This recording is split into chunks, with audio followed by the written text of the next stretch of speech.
like I'm going to pay for it. You gonna pay for that loaded lights in daylight?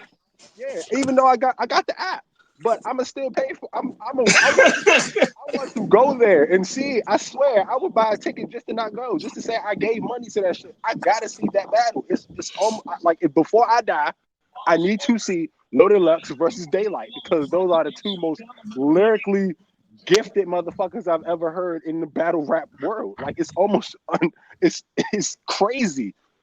And I never thought I'd see somebody that can go bar for Loaded Lux. But after Daylight, what Daylight did to fucking Tay Rock, and then what he did to the boy who keep coming in and out of battle rap and shit, like what the fuck?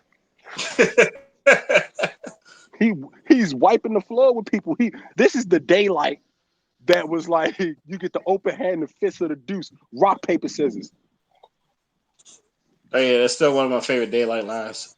Nigga, that's one of my favorite lines, period, in battle rap ever. Like, like you get the open hand, the fist of the deuce, rock papers. Nigga, what? Even when he said the fucking tape, oh my god, that third round against Tay Rock was ridiculous. It all makes sense. All right, and we are live. Welcome everybody to another episode of You Know What We Just Say podcast. I am your host Ray. With me, as always, I'm a celestial dragon. we got Dion. Good motherfucking evening. Who's outside? Oh no, what the fuck that? I am. What the fuck was that? Anyway, we got Tiger. Hello. And we got Q the Reach God. I'm going outside for today. once. I guess Dion's outside. No, No, I'm outside. I'm actually the one outside. Oh, Q's outside. How we doing on this fine evening night?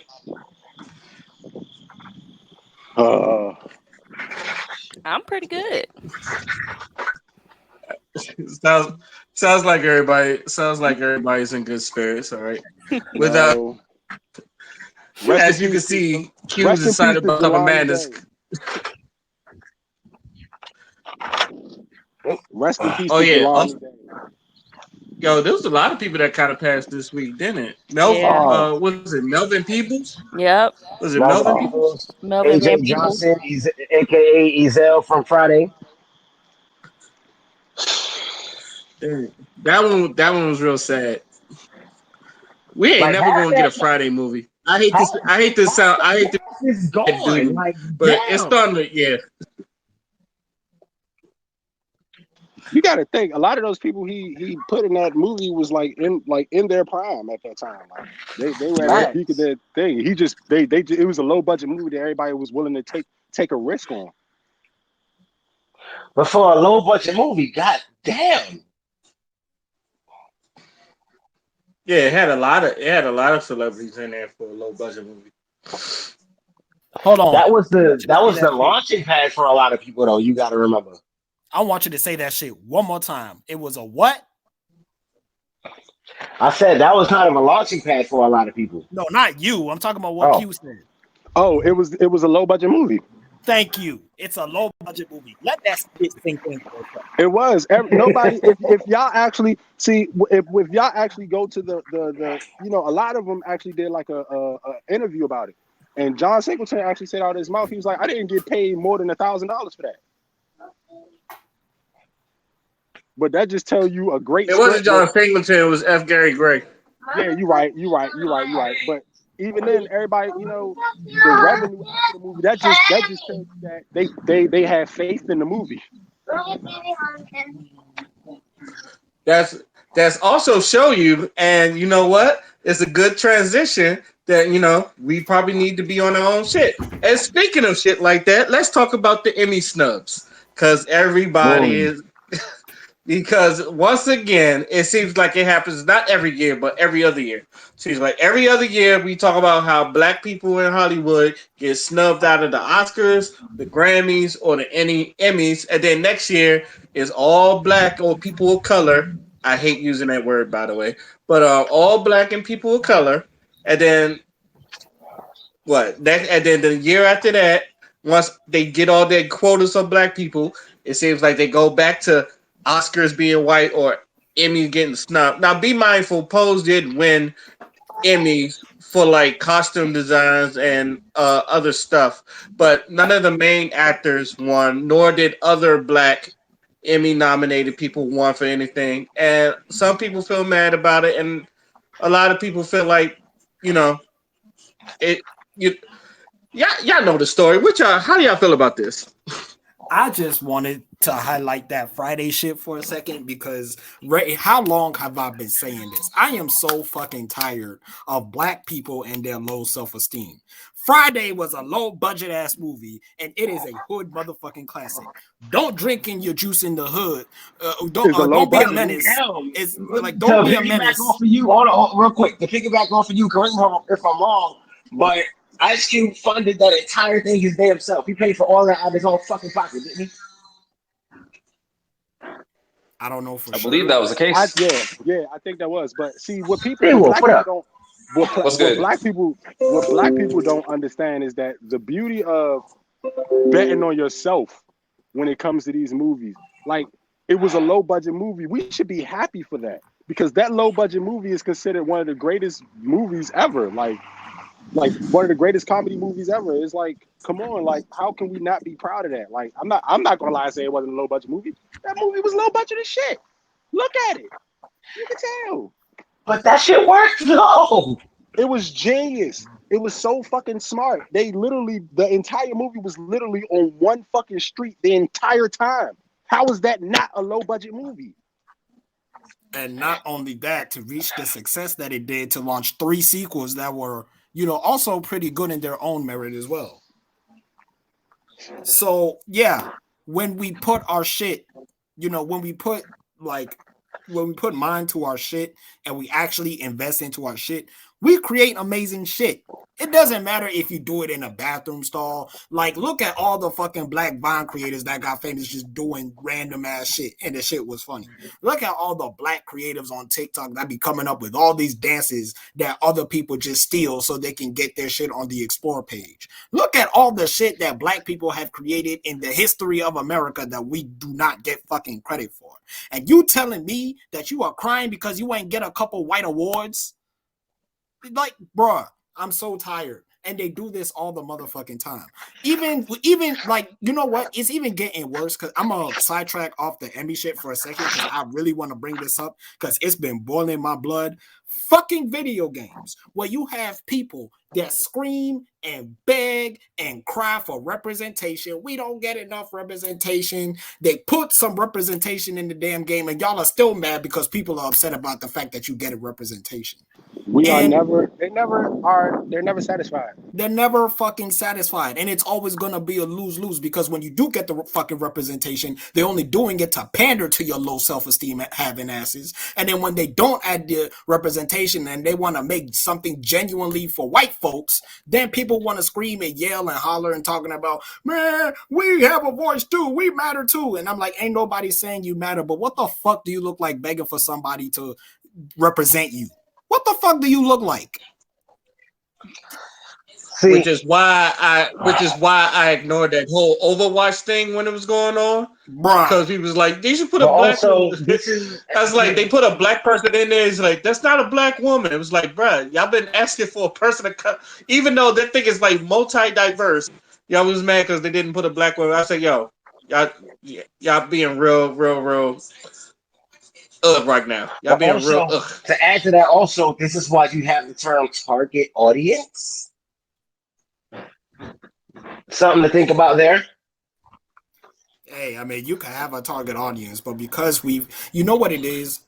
This society, America likes to fucking pander towards low self-esteem minority groups because they have gotten their ass whooped for so long, and they pander to them to a point where they actually take pride in their fucking low self-esteem. That's why you be seeing flags everywhere. That's why people be doing symbolic. Whenever somebody do some symbolic shit, like you remember when they put Black Lives Matter on the street, and you had Negroes on the street talking about, "Oh my goodness, oh." No, the whites are mad. The whites are mad. I'm like, ain't nobody upset that they put some damn letters on a fucking screen. You saw them videos of the cops fucking doing the cha-cha slide with black protesters and shit like that, having a good old time. I'm like, are you fucking kidding me? What is wrong with people like that? That is the least of these white people's problems. Is Black Lives Matter being on some concrete? Literally, and they making it But- seem like we done fucking we don't walk through Selma or some shit. Like we didn't change the word by putting Black Lives Matter on the floor. What the fuck, nigga? You know how many fucking you know how many black, you know how much blood is on? It's more blood on the ground than it is Black Lives Matters. Exactly. But to go back to what I was originally saying, though, the reason I brought up the term, target audience, if people are so upset about, representation, this, that, and the third, this is why more black creators need to start making stuff for our people. We do. We did. It happened in the 90s. I don't know why we just can't do what we did in the 90s. You know, I don't understand. Like, This is why I reference the 90s all the fucking time. There was so much in the fucking 90s. We was making so much money. Even if a lot of them was very low budget, a lot of them are cult classics now. Like But we sit back need that energy again. We need that same energy again. let's sit back and just think about Don't Be a Menace and think about how much money that made in order for them to make more movies like Scary Movie 2 and Little Man and all these movies that they're producing themselves off of that fucking movie. Get Out, Us. Yeah, like, come on, let's be real. Like, but we don't see that. Black people want recognition so fucking bad for shit that, like, we're not going to get recognition. Get over it. We need to recognize it ourselves. We need to just stop going. That's what I said. Hey, that's one thing I love about Eminem. Wow. One thing I love about Eminem. Say that again and say it a little louder for the people in the back, please. We need to stop going. Amen. Bottom line, point blank, we need to stop going. Like, you can't say you're not expecting to get something if you show up. You know what I'm saying? Like, right. If I'm nominated for something, if I'm gonna go because I'm going to expecting snub something. black people all the time. When the fuck are we going to start snubbing them? Hey, can I be honest though? I'm gonna be real. Like, in reality, even if we nominated, we don't need to show up. How many times has Beyonce and Jay-Z been nominated for something? They don't show up for shit. And they would win. And they'll win. They'd They actually get their award. And they don't pop up whatsoever. They don't show up. They don't send a To video my message. immediate memory, I can remember Jay-Z showing up for one award that he won, and it was something for the Watch the Throne album with Kanye West. That's the one time I remember his ass actually showing up for a fucking award. Other than that, I can't think of anything else. The last time Jay-Z showed up on an award show, Lil Mama ruined it for all of us. Oh, Lord. Oh, my God. I hate that Oh, bitch. no. Well, she shut the fuck up like she was a part of the fucking show. Hey, let me Hey, tell yo, you. shout outs to Lil Mama. Yo, it is so funny because we will never, ever, ever forget that shit. The apocalypse could happen right now. Somebody will be like, hey, yo, you remember when Lil Mama ran up to that stage? Oh, yeah. I still remember that shit. Like, I was watching that shit live. I was watching that shit live, and I was confused. Like, oh, damn, they just because mind you, like a few years ago, I want to say about 10 years ago, Jay-Z did the same thing. He did a performance, but this time he invited people on the fucking stage. You know what I'm saying? But this time it was like, dude, like, you just came out of nowhere. Like, who told you to show up? You Little Mama, come on, cut it out. No bullshit. Like, cut.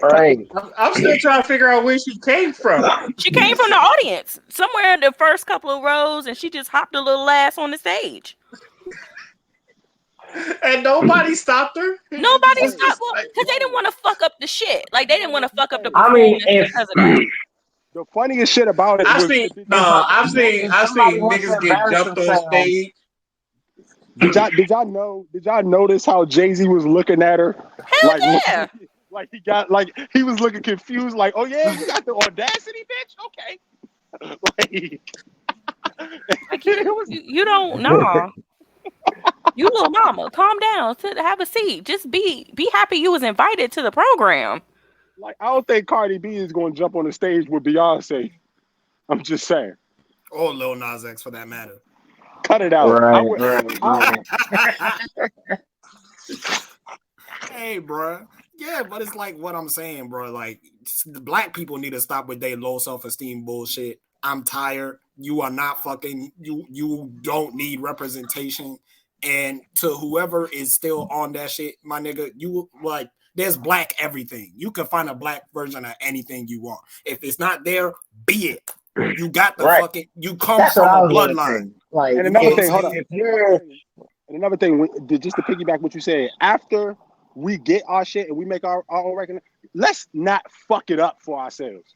Source Awards. I'm just saying. Because niggas shooting at the Source Awards ain't good at all. I'm just saying. You know what I'm saying? In the building, live. You know, you need that reminder that we are traumatized people. You need that reminder here and there. Just to show you the fuckery and the extent of how this environment has fucked us up. Yeah, but at the same time, not in the middle of a damn award ceremony. Nah. Bro, people, they've shot in graduations, they shot at concerts, they've shot at funerals. Would name a place that hasn't been shot up. All I'm saying is, it's not even about. It's about. This is an award show to represent us. This is not the time to shoot a gun at the Source Awards, my guy. Like, this is niggas throwing something chairs and for shit. us. The fuck? This is something for us. I agree. Like, that's like if Janet Jackson would have whipped her titty out at the BET Awards, like, it would have been over for us. Hey, Janet Jackson is lucky she attractive, because if that would have been any other woman, if that would have been who's a good example? Who's someone that I could Q help me out? Who would be a good example? What if that would have been if somebody pulled pulled out their titty at the fucking Super Bowl, they would get blackballed immediately. Janet Jackson didn't get blackballed. Oh my goodness. Lizzo. Yeah, if that was Lizzo, nigga, they would have lit her ass up. Lizzo did it herself. I was gonna say Missy Elliott. Lizzo did it herself though, so you got to understand that. I don't think anybody could have whipped her titty out. She did it herself before anything.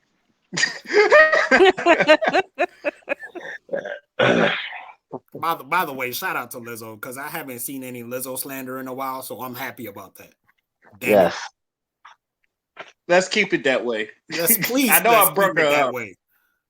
I know I brought her up, but let's keep it that way. I don't want to see no Lizzo slander. Please keep it that way. Any last words before we move on to our next topic? Fuck the awards, man. Stop bitching about representation. Be the representation. Shit. Fuck the Emmys, fuck the Grammys, fuck the Golden Globes, fuck all that shit. We are not meant to win. And just don't go. Get that head, get that bread, then leave. And peace out. Said.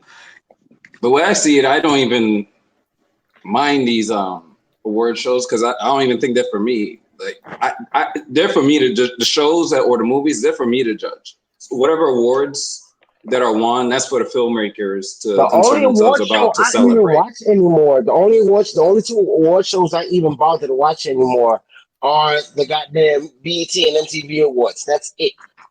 And then I've been started watching the BET Awards. They fucked up that year Michael Jackson died. And then I'm picky about the BET Awards, because the BET Awards, that was pandering. That one was pandering. That last one, that was some pandering. And I love. Don't get me wrong, I love my black sisters, but that was some deeply strong pandering that I. They always. But then again, BET.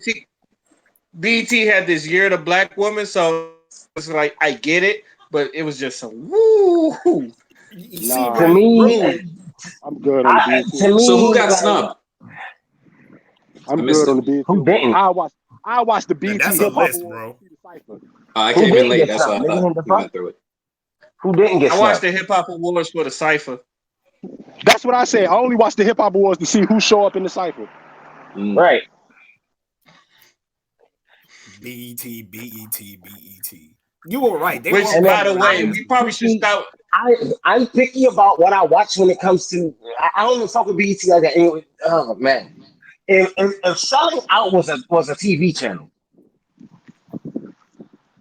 Put it this way: the if only Selling reason Out I was a turn, TV channel, the only because reason I turn holy on fuck, BET, the only reason I turn on BET is for reruns. I'm gonna be real with you. Martin, I can't even watch it. that's it. other than the BET Awards and the Hip Hop Awards, I don't watch BET at all. Those are literally the only Yeah. two occasions I'll turn on BET. I mean, I watched the BET Awards just to talk shit. It's like I, none of their I, shows interest me. They I show the fuck, same 5 fucking bullshit ass movies over and over again, and no, they'll sprinkle some Tyler notorious. Perry in They here and show there just notorious to like they show give you. notoriously. Get out. I'm just saying. They show Nigga, Biggie more than oh Diddy. no! They show Biggie more than Diddy. I swear to God, it's just sad. If I scroll past BET and I see Love and Basketball one more fucking time, Mm-mm. I've already talked oh my shit shit. about that movie. I'm not gonna Yeah. be talking about it. It's to the point where everyone in existence that ragged on just how bullshit that story was so much to the point where it's just we're tired of seeing it, we're tired of hearing about it. If I see any of those old ass Tyler Perry flicks one more motherfucking time, just Please, I'm hey, done. please don't let me go in on Tyler Perry.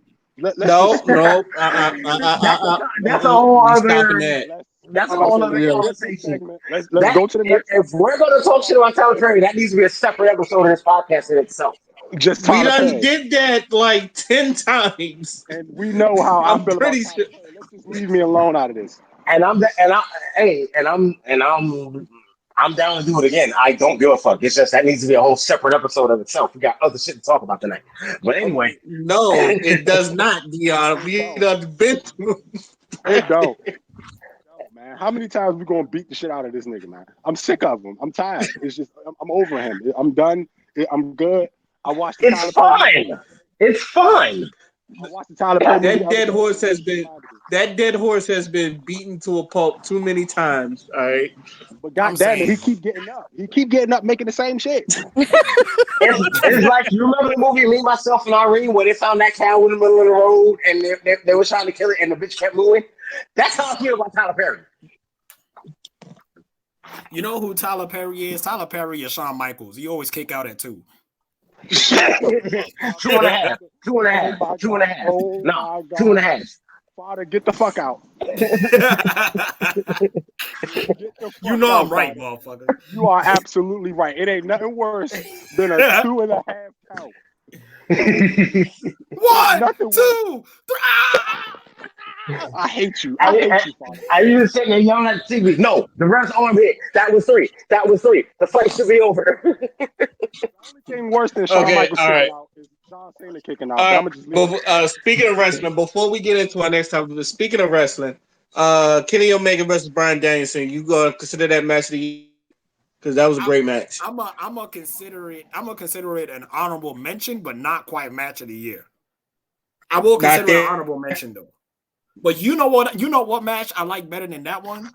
Fucking Daniel Bryan versus Roman Reigns for the Universal title at SmackDown. That was a motherfucking good ass match. Whew. That Woo! was a good match. Roman Reigns, but I agree with you. But yeah, they tore the fucking house I down. mean, They wrestled their asses off. I know it's just, we're just going in the fall, but like, who right now in terms of wrestling has match of the year in your eyes? It's still Ilya Walter Dragunov and versus Walter. Dragonoff. Walter Yep. and I'm with Dragonoff. you. Yes. Them motherfuckers. That's a match right there. Yeah, Nigga, Walter turned Dragunov purple. Like, goddamn. I was just about to say that Dragunov was fucking purple the end of that match. Kenny Omega chopped the real hell out quick. of Bryan Danielson too. I was talking to a buddy of mine, my boy Richard that lives out in England or whatever, about that match between Ian Dragunov and Walter. And my boy Richard said the following, and I quote: I would rather be shot and stabbed several times than take a chop from Walter. Bruh, his fucking his fucking chops sound like fucking gunshots. It's not. Oh man! One of these days, I'm gonna show my little sister that match, and then just to get her reaction. Because I would rather let Ryback try to suplex me than to get chopped by Walter. Oh my god! Well, you live in life on the edge. You want Ryback to suplex. Shut the fuck up. Right. Yeah, because he's gonna fuck it up regardless. It don't matter. No. All right. On to our next topic. We're gonna be talking about the Haitian deportation. As most people will know, and according to the New York Times, I'm reading this from the New York Times. Biden pushes deterrent border policy after promising humane approach, and basically, what the New York Times is saying, like he kind of like pulled out of the Donald Trump book, was basically not humane at all. So, and this is according to the New York Times, and I'll put the link in the comments for y'all to see. But the images have come straight from former President Donald J. Trump immigration playbook. Mountain Border Patrol agents rounded up desperate Haitian families at southwestern borders for rapid deportation in the United States. If anybody done seen it, they had like whips and all that other stuff, and they was like really, really treating them real bad. So, just to get to the question, how y'all feel about the way they has handled this Haitian deportation thing? Anybody want to start? I'm upset, but I'm not surprised. That's the best way I can describe that. Say it again, D Wolf. What was being done to them? I know there was one video I was saying it was like one of the reporters was on a horse, and like I guess they was trying to go through and they had a whip, and they was it was on camera like hitting them with the whip or something like that. Oh, that wasn't a whip. Oh, what was it? I noticed a lot of people like were posting memes and saying it was a whip and all that. No, that's to control the horse. It was the reins. The reins. Thank you. I can remember the name. Oh. So it looked like a whip to me. Yeah, it looks like it. Because when I first saw the meme, I thought it was. They were using it in the form of a whip, but it was the reins of the. That shit reminded me. I don't think you could do that. The horse will go crazy. It reminded me of when the WWE had JBL looking for immigrants and shit. Oh my god! Are we really? Wow! Thank you, because that shit was funny. I'm sorry. That shit was amazing, and the way he kicked him. Because that's when he had that dude with Rey Mysterio, wasn't it? No, that was Eddie Guerrero. The way he kicked the Mexican guy was so fucking funny. Oh my god! This is why being a black man and a wrestling fan is so hard, because you should be racist but funny at the same time. Oh my god! I just couldn't stop laughing. I went and watched the video again. I just died, like just to see him like really looking for immigrants in the. He's ignorant. That nigga bought a sombrero and a donkey to the fucking SmackDown. Oh my god! But yeah, this is what y'all saying right there. This is why I tell people the hardest thing is being black and a wrestling fan. I'm so serious. Wrestling is so racist sometimes. It's ridiculous. It's like we know it's racist and we just sit there and just like Yeah. Yeah. That's our reaction. It's like, wow, this stuff is racist. It's like, yeah, we know. I think the issue is it's entertaining when the racism isn't directed at us. I think that's the thing behind No, that. no, I can't even say that because I remember when Triple H did blackface, but nobody talk about that shit. Oh, you mean when they Mm, imitate the nation and domination? mm, Nobody talks about that shit. But I remember when Triple H had a blackface ooh, with the long Yeah, he sideburns. was the croc. He's supposed to be Yeah, he was. ooh, Nobody talks about that shit. Like I never forget shit like ooh. that. I remember watching it live, and I remember laughing at it because I thought it was funny. Yeah, but And we then, didn't. like, realizing It, it's over, oh, said, "Oh my God, these niggas did blackface." Yeah, they did blackface years ago, and nobody like Vince McMahon has did a lot of racist ass shit that we've let him go. We need to stop it. Like he legit said nigga on live TV to John Cena, and we On forgot about it. multiple occasions, by the way. And we forgot about it. Hulk Hogan. I'm not even gonna bring up Hulk Hogan. you can't talk about racism in wrestling without mentioning Hulk Hogan had these ones. Cause I swear Hulk Hogan It wanted can't to be say done. It can't be done. You can't talk about racism in wrestling without mentioning Hulk. I swear Hulk Hogan wanted to say nigger every fucking episode. Probably did. Let me tell you something, brother. Get the And then, fuck and out of then here. you can't even mention racism in wrestling without mentioning Booker T. Hulk Hogan, we coming for you, nigga. That ain't racism. That's just him being a nigga. Nah, that was him coming from Texas. Yeah, And that he's was still the being Texas nigga in him coming yeah, out. he's like, we coming from you, and you seen he fucked up because he put his head down and started laughing like, oh shit. But But I'm not. But all in all, I'm not surprised. This is nothing new. I don't know why people thought Joe Biden was going to do anything different from Donald Trump. The only difference is Donald Trump is not scared to do the shit blatantly in front of your face. But what we've been yelling at niggas, telling them, yo, this ain't no fucking this ain't no lesser than two evils. It's a lose-lose. It's a lose-lose-lose, actually. Mm-hmm. Like Well, personally, I would rather have Donald Trump because at least he tell me what the fuck is going to happen, Yeah, he and I can. honest. At least he honest. wait. Okay, what did he do exactly that Joe Biden's doing? I mean, so here's the thing, right? Like, no matter what president is in office, there's going to be people that's going to be put in detention centers. There's I going to get be that. people that are It's going to happened since be, like the '80s, as far as I yeah, remember. yeah, It's been like exactly. this. They're going to be put in detention centers. They're going to be hunted down at the border if they're coming there illegally and if they're coming there in droves. But here's the issue with this whole Haitian thing, right? Like, when you respond to people at the border or when you respond to like a boatload of immigrants coming into your country, there's a procedure and there's a way to go about it. What they Mm-hmm. did, like what they did in Texas, that could be considered a crime against humanity.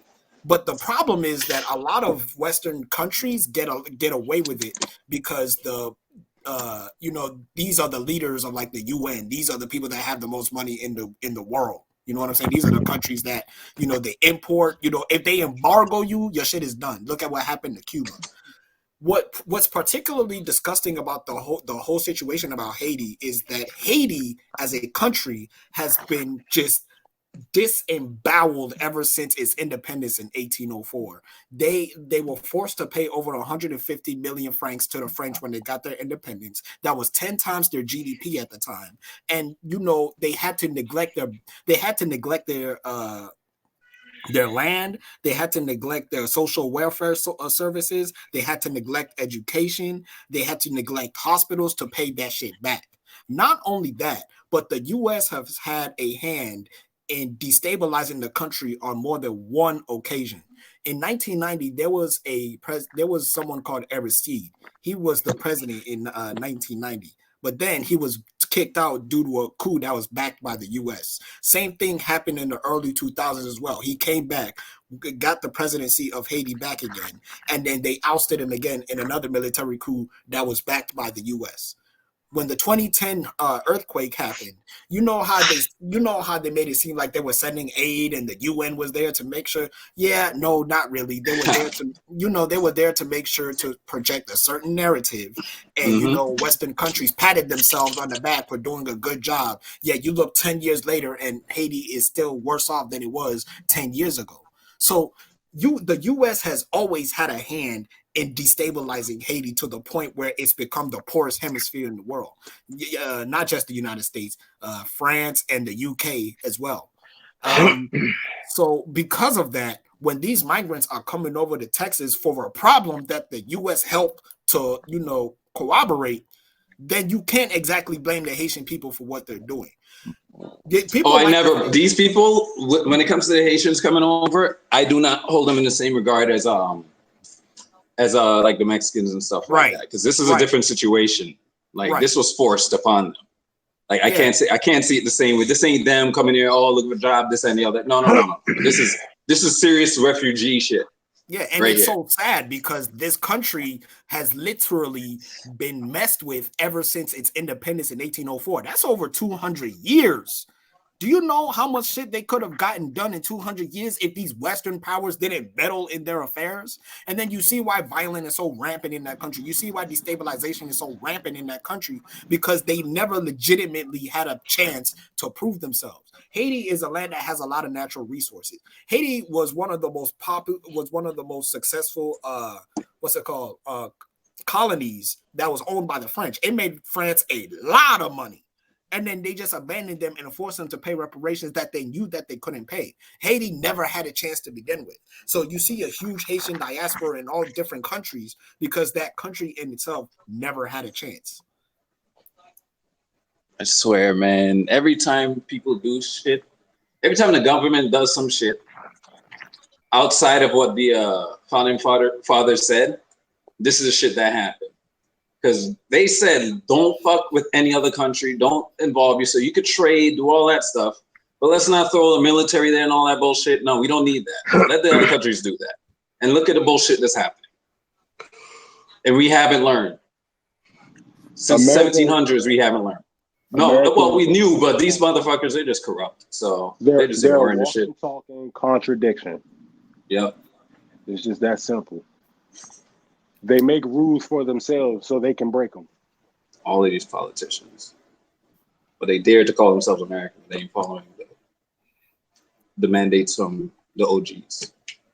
And it's a common, and it's even a common thing amongst, like, you look at South American countries, they do the same shit. You look at most of the Caribbean countries other than Haiti, they do the same shit. I was just watching a report about how they were mining bauxite from Jamaica, and it made them a lot of money to the point where, they were trying to, mine some more, but the Maroons of that area, the people who fought the British and won, that stayed and occupied that certain area in Jamaica, they're trying to push back against it because it's blowing dust.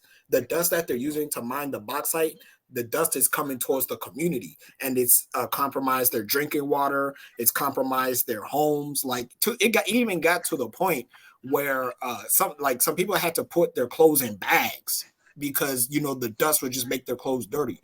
And it's just it's such a common occurrence to see that these Western countries they parlay all their wealth, and they get all their wealth towards these countries in the global south, in the global southern hemisphere. And then they make it seem like, oh, well, these people are just lazy. Oh, these people, they come from shithole countries. And it's like, you are the people that made them shitholes in the first place, if you really want to be honest. And we're not going to pretend like this country ain't no shithole. We're not going to pretend like a lot of these other countries that, have the money, they're not suffering right now because of the fallback of the coronavirus, in which they were ill prepared for anyway. So if you have a migrant crisis that, is essentially you're doing because of the fact that you cannot leave these countries alone and not meddle in their affairs, you're going to have a migrant crisis. You created your own migrant crisis. Literally.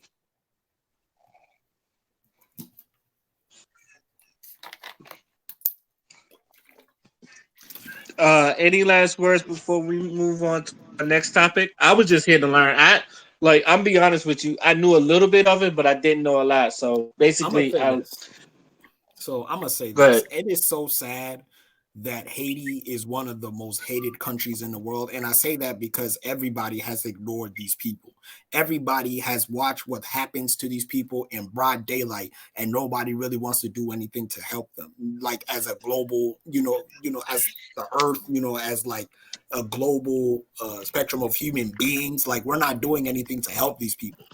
And Haitians are some of the sweetest people you'll ever meet.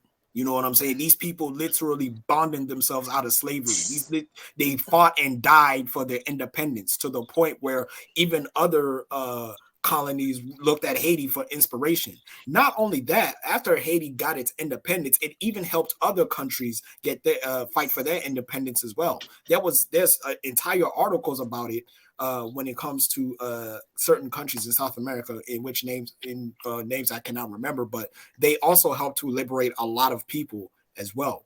So for them to be treated like this, it just goes to show you that there are agendas in place to keep a certain type of people on the bottom, and it's literally right in front of you. Yeah, we want to play dumb.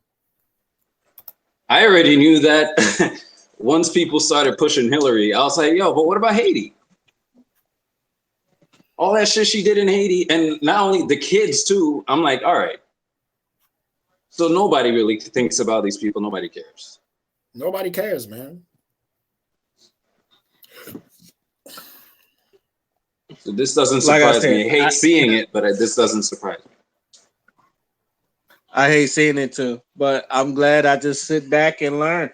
This shit is fucked up. Mm-hmm. Any last words before we move on to our next topic? America, you some shit. There you go. This is America. Don't catch them slipping up. Uh, in in other news in the world, and I watched this on Abbott and Preach, and I thought it was an interesting look up. So I wanted to look it up myself. And this is coming from the Wall Street Journal. It's basically a generation of men giving up on college.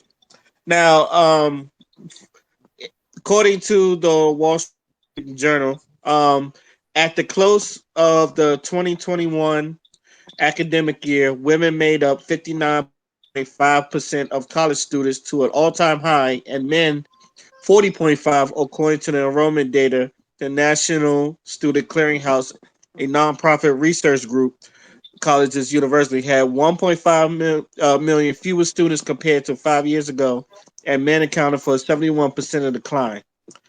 Basically, men ain't going to college no more. And I know some people just like either go in the workforce, or if you're basically, basically not in STEM college, a lot of people don't really see college as really the road to go. So, gentlemen and Tanya, how do y'all feel about a lot of people not going to college now when it was pushed to us so hard?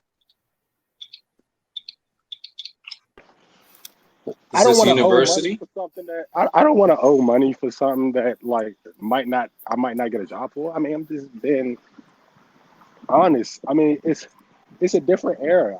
I don't know. My brother just graduated from high school this summer, and he decided to go into the workforce straight out the just out the gate, and he's happy about it. He even talked about going to the Navy because it's just a better opportunity than going to college in his eyes. I mean, personally, I felt like my best experiences came from when I enrolled into the AI, but I also do owe money to the AI, so it's like bullshit. So They not getting no money. yeah, they're not getting shit. They're not getting shit. But it's just the principle. Like, why would I want to owe money for something that I might not ever get a job for? Or why would I, go to school for something? Some these this is generation, they are less. They I don't know how to explain it. It's just different. I don't understand it. They don't want to. I think it's just more so they have a wider opportunity or situation, and then I don't know. It could be a lot of these men are put in situations where they have to provide earlier than what they're used to. I think it's that, and it's more opportunities now for this generation to make money that wasn't available to us when we were their age. Like somebody could hop on TikTok real quick, make some bank. Somebody could go on YouTube real quick, build a following, make some bank. Like it's different avenues available now that we didn't have growing up. So we thought, or it was instilled in us and drilled in us, no, you have to go to college. That's something you have to do if you want to make something out yourself. But you don't have to do that. And these kids know that they don't have to do that. So why do it? And then everybody else wants to be a rapper. So I mean, So I mean, you never know. But at the end of the day, I just feel like the opportunity to be well, situated years to come. Um, that opportunity comes from jobs more so than going to college, and building a debt that generally puts you under the dirt for a while, and it makes it harder for you to be able to do certain things that you want to do. Some people just don't want to do it, and some people are just afraid. And then, like again, I say some people are just put in positions where they don't have the opportunity, even if they wanted to go to college, they don't have that opportunity to go because they're in this position where they've lived in poverty so much that they're like, well, I just want to go get a job so I can take care of my family. I want to get a job so I can take care of my mom. I want to get a job so I don't have to live like this.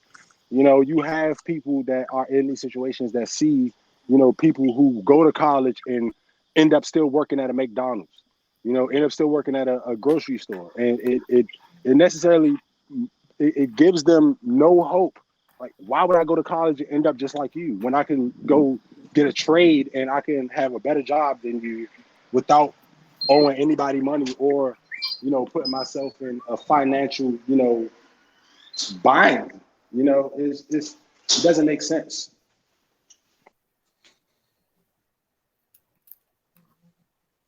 So I just want to say, because you know, I have a degree, but it hasn't got me shit, honestly. It hasn't got me a goddamn thing. And it's funny Exactly. because right after the portfolio show, like I got hired. You know what I'm saying? I got hired and I was in that same job for 3 years. And that was just me knowing how to fucking network myself. You know what I'm saying? Like when you know how to talk to people, when you know how to give somebody the impression that you can make things simple for them or make things better for them and put them in a position where they can make more money because you are just that much of an asset. That's the type of shit that we need to learn instead of just being parlayed to go into college and being rack up all this amount of debt that we can't even pay back. Because how is it that you incentivize people like the children in your population to go to college? You incentivize these high school students to rack up this amount of debt, and these same people cannot find work. These same people cannot find jobs. There's people with master's degrees that got to take jobs at fucking TJ Maxx and Kinko's because they can't find work that's relevant to their field. Or they can find work, but it pays jack shit. You know what I'm saying? And I feel like that's like the case with a lot of these jobs, like in the sector nowadays. They all pay like shit, or they all make you invest your time into something that you have no passion for. It's supposed to be something that you do to feed yourself, but it's not supposed to become your life 24/7. Yet that's what we tell people to do. We tell people to sacrifice themselves. Go to 4 years in this higher learning institution, and then we're gonna lie to you and tell you, oh, you can become anything you want. Bro, you can do this, you can do that. Go take this degree in advertising. We got liberal arts here. We got this, we got that. So there's all these little bullshit ass degrees that they spread out on a wide spectrum for people to get lured to and spend 4 years of their lives basically just drifting here and there trying to find themselves. They get put out into the workforce, and then you wonder why nobody can find work because the education system doesn't prioritize us getting jobs and being an asset to our community. It prioritizes us being wage slaves. And you're not getting a good opportunity unless you actually go out there and meet people who can give you that opportunity. Because you're just another person with a degree. At this point, most people who are competent all have degrees. So competition already is high. It's already high as it is. And then not only on top of that, people have to maneuver in a way that's not true to themselves, because we unfortunately we live in an environment where a lot of financial crises happen, motherfucking housing markets crash, and we got to deal with a pandemic, and then we got to so much shit has happened to us in our generation. A lot of us are still living at home. Yeah, a lot of us don't want to go to college, and I know it's especially hard for young brothers out here, because we've we've been sold a lie. We've literally been sold a lie, and then we try to tell them, oh, if you make this much money, then the women will be attracted to you and shit like that. And you be like, bro, you lying to these people. Remember that video I showed you of the dude who flashed 6 figures in his fucking phone, and the girl was not having that shit at all? Yeah. Yo. And it's so sad, because us as men, we are so subject to being lied to. We are so subject to this indoctrination that as long as we break our backs to make money and provide, then we'll be good. But that doesn't fulfill a lot of men. And then you see why a lot of men are dropping out. You see why a lot of men are even getting to the point where they don't have any meaning in their life, because they've been filled with lies. And when you get to adulthood, you start to see the lies unravel in front of your face, and then you realize you really can't do nothing. What are you going to do? You going to take out a loan? You still going to be in more debt on top of the one that you got now. You know what I'm saying? It's even hard to purchase a car. It's hard to, keep up with your apartment unless you work in 2 jobs nowadays. Who are you telling? Bro. Coming from a man who got 2 jobs, trying to keep an apartment together, oh my God. And that's so sad that you need 2 jobs to keep a fucking basic ass apartment together. That is so motherfucking sad. And you know what? It just goes to show you that the environment that we're in, the society that we're in, is inadequate, because it don't even take the basic measures of life seriously. And I'm gonna be honest, going to the AI, I've networked more than I've learned from in that school. Literally. To be honest with you, I've networked so much, and I know so many people that are creative geniuses who are I'm just blessed to be in the presence of them in any aspect. And it's I didn't even get a degree out of this, but I feel like I got something out of it in the sense of I understand what I want to do and how I want to do it, but I want to use the essential jobs that I have in order to put myself in a position. College is not going to do that. In reality, when you look at it, more jobs are coming from trades, being an electrician, being a plumber, being a construction worker, being anything like that, a welder, a bricklayer. All these jobs are literally coming from trade schools, and it's less jobs coming from universities, and there's more jobs coming from Job Corps and stuff like that. I went to Job Corps. I got a certification in medical administrative assistance. I didn't have plenty of jobs call me for that shit. You see that?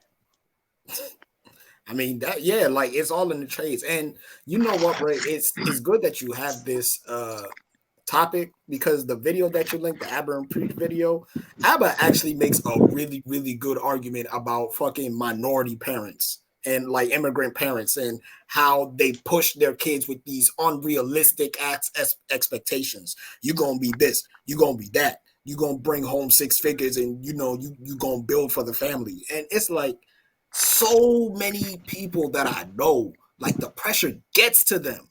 You know what I'm saying? A lot of these parents don't really know what their kids be going through. They think that school is just this magical place where, when you really apply yourself, you get opportunities handed to you. And that's not really the case for a lot of people. You could be the best student in the world. I'm sure you got all the good grades and stuff. But if you don't put yourself in a position to, network yourself and make sure that you're out there, not just for your grades, but for what you can bring to the table, then, you're going to school for nothing. And like I said, I feel like it's affecting men even more, because we gotta go out here and actually get these motherfucking jobs. We are expected to, be financially stable. We don't have a choice. So if we get to these big ass ages and we still don't have it together, then we get punished.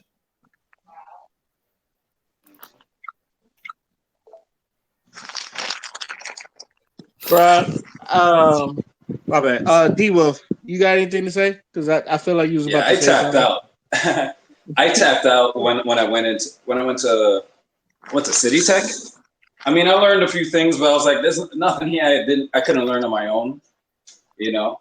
So I was like, this is a waste because you know how all these remedials and requirements. I'm like, what am I in high school again? I thought we were supposed to, because you know but that was community college. So I ended up going to film school. I ended up going to New York Film Academy. So I'm like, that's how I see college. If you want a career, you want to learn how to do that, then you jump into whatever university has that, and then you make something of it. But outside of that, I'm like, for me personally, it's just a waste of time. Like you could learn that from a mentor or like an internship or something, you know. But this, you're just losing money. You're already trying to make money, you know. Then I have loans that are still, you know, still fucking with me from film school. So I don't see why this is like a setup. And I was thinking I don't know who was saying that. Was that you, Fado, talking about the living situation? Like that doesn't even help because this is around the age where you're living on your own and you have to deal with this bullshit. I'm like, nah. Yeah. I think part of it too, kind of adding on to what you were saying is, I mean, realistically, of the people that's on this panel, how many of you knew what you wanted to do for the rest of your life when you were 17, 18 years old? Like, we don't know what the fuck we want to do when we're 18. For most of us, we don't know what the fuck we want to do when we're 18 years old. Right. So That's the then thing, you there's get no access for what I want. and then we get in this place where, okay, so now I'm in college. Let's say I go to a community college or I go to a university, and now I'm in this field that I may or may not want to be in. Then you change careers, you change fields, new classes, different classes. Now you're in school longer because you had to change your course. You know what I'm saying? I agree with you. I think it's a setup from jump because I can tell you right now, at 18, I didn't think I would be doing what I'm doing now. Like I didn't see that for myself. You know what I'm saying? So, and I didn't go to college. So I didn't know what I wanted to do. So I didn't go. That and I had a situation going on at home. So I decided to stay at home when I first graduated. But I didn't know what the fuck I wanted to do. Right. I'm gonna be honest with you. My senior year of high school, I completely just said fuck it, and I left and went to Job Corps because I felt like, and even still to this day, the 9 months I spent at Job Corps was more valuable than the 2 years I spent at the Art Institute of Washington, and I could say that any day of the week. I've gotten more out of Job Corps than I gotten out of that school, and it's sad to say. And it's sad to say because like you would think me coming from like because the Job Corps, it's college-ish. It has a college feel, but it's a little bit more strict.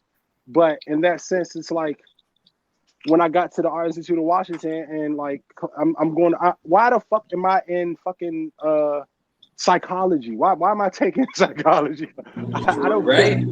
I don't give a fuck about people. Like this is not what I wanted to go to school for. Like why am I taking these unnecessary classes? You know, me and Ray used to God, have this that conversation. class was funny though.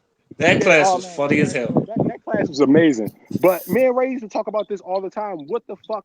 I like. What the fuck are we doing? Like half of these classes we don't even need them, but they're On a forcing us to Saturday. exactly on a Saturday morning. Let's put morning there.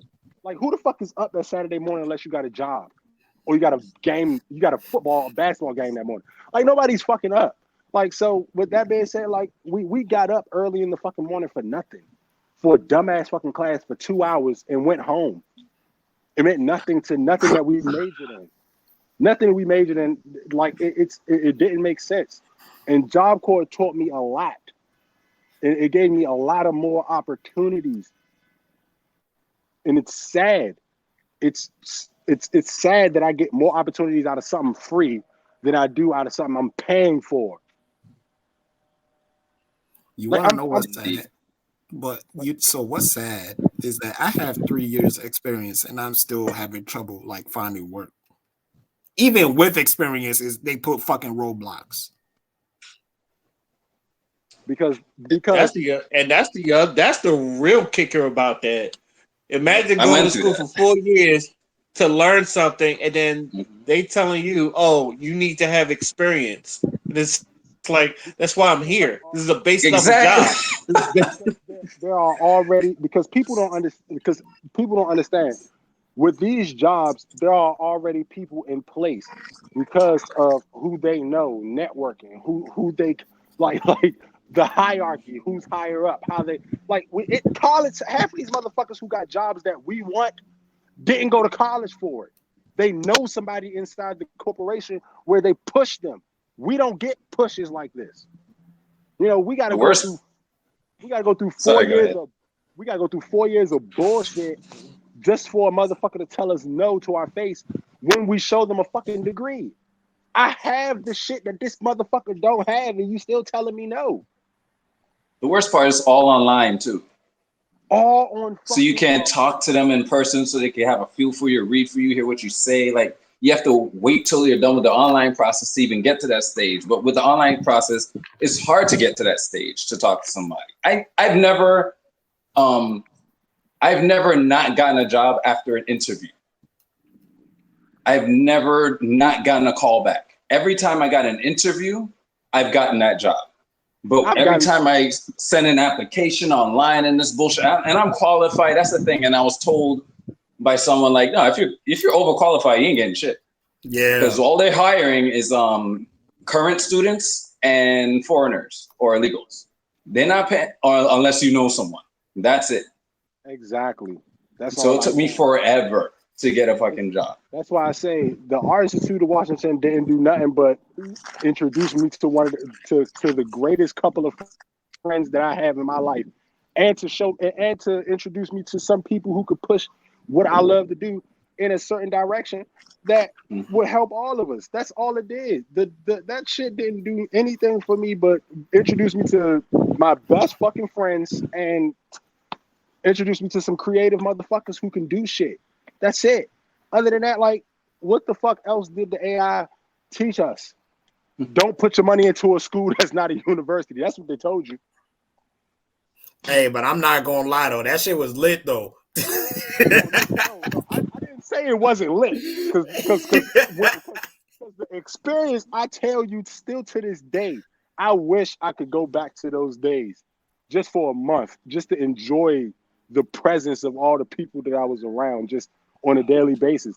But after a while, once you leave that environment and you realize, like, damn, we all grown. What the fuck did I get out of this shit? Nothing. Nothing. Like, I ain't get shit out of it, but best fucking friends and an amazing podcast and another amazing podcast that I'm starting this week, by the way. You know what I'm saying? I had to go ahead and throw that in there. But still, I had to pull a Stephen A. Smith. You know what I'm saying? But still, at the end of the day, it did nothing for us. Like, Ray, let's be real. You could have did this podcast without ever going to school. true. Because I always wanted it out like this format. I was like, I've always had this idea even before I got to that school. So Exactly. I So just like at that school where everybody I knew had like always had something interesting to say. I was like, fuck it. I might as well start it here. how many photographers, videographers, radio personalities, podcast hosts. Look how many of them didn't go to school. Look at the era that we're in now. Anybody is making a podcast. Everybody's making a podcast. All these motherfuckers didn't go to an art school to learn this shit. Nope. So what the fuck is the point in reality? What is the point of you going to college if you are not already well, you know, equipped with people who can push you? Why even I don't understand what is the purpose of you even putting yourself in that situation if you don't know what is going to happen after you leave. You know, it's not promised that you're going to get a job in whatever field that you get a degree in. You probably won't. Like, you most likely won't. And really, in reality, to go back to that statistic that Ray brung up about the women being in college more than men, it's because a lot of these women are going into school for nursing. Also, not only that, women are also considered a minority group. So they be getting grants, they be getting scholarships, like all type of shit. all types of shit. All type of shit. And it's like, in reality, big up to my women, because I'm glad y'all getting y'all opportunities that y'all deserve, Right. that y'all should have got years ago. I mean, decades ago. But in reality, when you turn around, all the women who are in school, they're going to turn around and look like, why the fuck did I do this shit? In reality, if you are going to nursing school and you're not trying to be a registered nurse, why are you going? Like these are the questions I asked. I asked my little brother this shit when he graduated. 2 weeks before he graduated, I sat down with him. Like, look, bro, I went to Job Corps and I went to the Art Institute of Washington. Okay, went to two different situations. Both of them gave me two different experiences. Okay, Job Corps, both of them gave me good friends. Because Job Corps, I got a couple of my favorite friends from Job Corps. But as far as the Art Institute of Washington, I got friends, and I was introduced to different type of creative, creative minds. But at the end of the day, Amarion, if you don't feel like college is going to help you in the long run, don't waste your time, kid. Like, there's no point of you saying that you're going to go to a college and like you're not like, no. If you don't, even if you wanted to go to college to play football, if you don't think that you're the best 50, you're one of the best 50 people in college football, why even put yourself in that? Unless you really love football and you just want to play just to play, why even go put yourself in that situation if you don't think in your mind that you can be better than everybody because it is a million people who want to be in the NFL. It's a million people who want to be in the NBA. It's a million people who want these jobs. But if you don't believe that you can be that one out of 100 people in your city who can make it to the NBA, why even waste your time? To be honest, not saying that you can't, but if you don't think that you can, why? I used to have this childish dream of being in the NBA when I was a kid, but then I realized I don't have the work ethic to want to do this shit. I don't want to get up 6 o'clock in the morning to go to the gym every fucking day. Well, I don't want to do that shit. Why even sell myself a bullshit dream like that when I know for a fact that I don't have the drive that Rajon Rondo does. I don't have the determination that LeBron does to want to be the best basketball player in the world. Why? I'm not going to waste my time, my energy, my money into doing something where I can still be rejected from it at the end of the day. When I got when I got people to feed, I got things that I want to do in my life. I'm not trying to waste it. I don't feel like I wasted my time at the Art Institute of Washington as far as my friends, but as far as like the education, as far as the process that I went through, I did everything by myself. I did my own shit. I did my own fucking financial aid, everything. For what? Nothing. Like, what was the point for me? And this is not me trying to down anybody who wants to go to college, anybody who wants to further their education.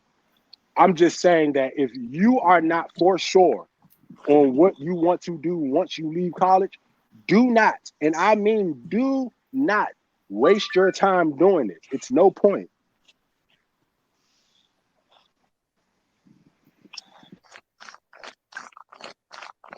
Anybody else got anything to say before we move on to our next topic? Yeah, it's hard out here, and it's hard out here on purpose. Like people are capable. People aren't dumb. You know what I'm saying? They just need the right lane to be in. They just need to find their lane. But when you keep getting bombarded with people telling you to go do something that you're not trying to do, it makes it even more difficult to get up in the morning. It makes it difficult to look at your friends. It makes it difficult to do anything. So let people find their passions and let people work on their passion so they can fulfill their lives. Because this whole grinding 40 hours a week, and motherfuckers still can't afford their rent, like, no, that ain't it. And then you want to tell us that we ain't got ambition? Like, fuck out of here. Parents, please stop selling your kids these dreams. Stop. It's not helping them, and it's not helping you. Just because you didn't go to college and you feel like them going to college is a better opportunity doesn't mean that college is the best opportunity for them. Please allow these children to make their own decisions. There's nothing wrong with guiding them and with the decision they want to make. But don't force them to do something because you felt like you didn't have the opportunity to do it. What if you did have the opportunity to do it? What if you did go to college? Would you still be in the same situation you were in? Probably so. So parents, me personally, I have two. I promise that when my kids get to a certain age, I will not force them to go to college. I won't even tell them to go. I will give them the opportunity. Look, like Pop said, you either get a job or a trade. When rent is due, first of the month, when the first of the month come around, you ain't got to worry about catching a dog. You got to worry about a dog catching your ass. It's that simple. Like, I'm not about to force you to do anything. I'm not about to force you to do something. Like, you don't have to follow in my footsteps. My walk of life is way different from anybody else's. And I don't think anybody would have went to Job Corps the way I did. I went to Kentucky. What the fuck am I doing in Kentucky? Like, what is even in Kentucky? Nothing. Fried chicken. Bryson Tiller. That's it. You know what I'm saying? So with that being said, like, I went to Kentucky to get away, to experience something outside of Southeast DC. So that was my whole experience. And I just happened to get, a certification, a trade, high school diploma, all of this stuff all in one. It was really just for me to get the fuck away.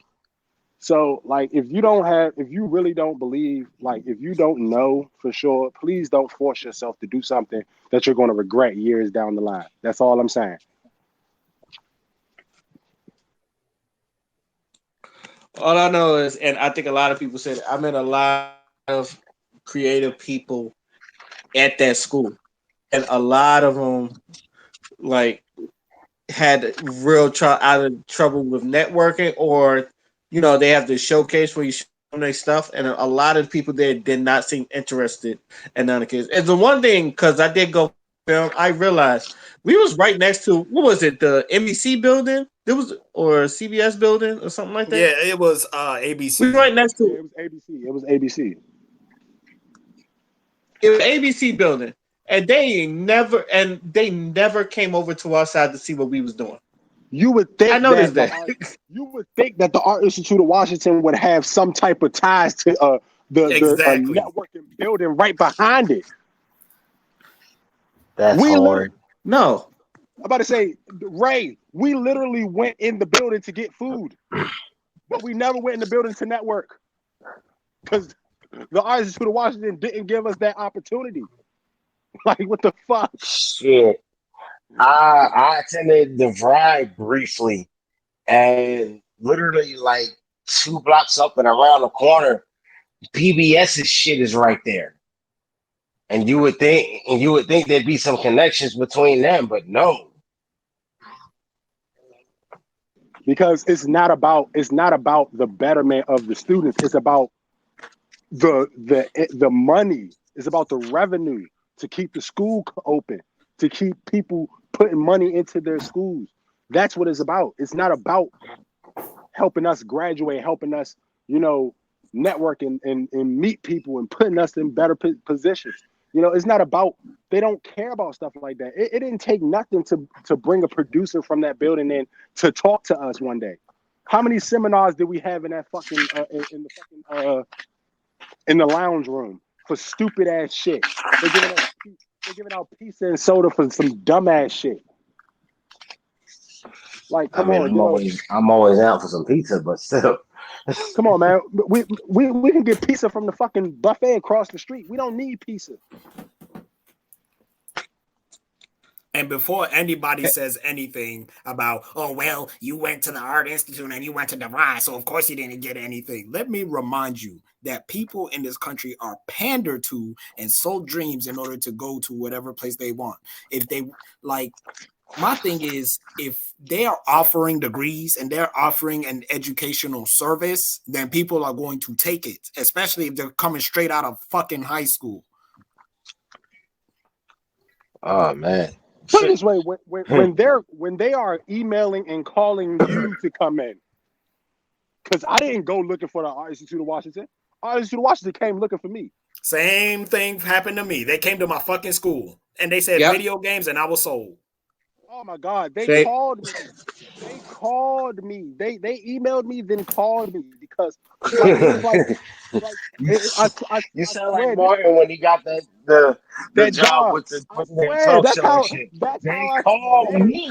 They called me. I'm like, it was reality. Like that was exactly. I never. Shit. I didn't even hear. I never heard of the Art Institute of Washington until they called me. I've never gotten off of Roslyn Station. I didn't even know where Roslyn Station took me to until they called me. I didn't know Georgetown was across the bridge until they called me.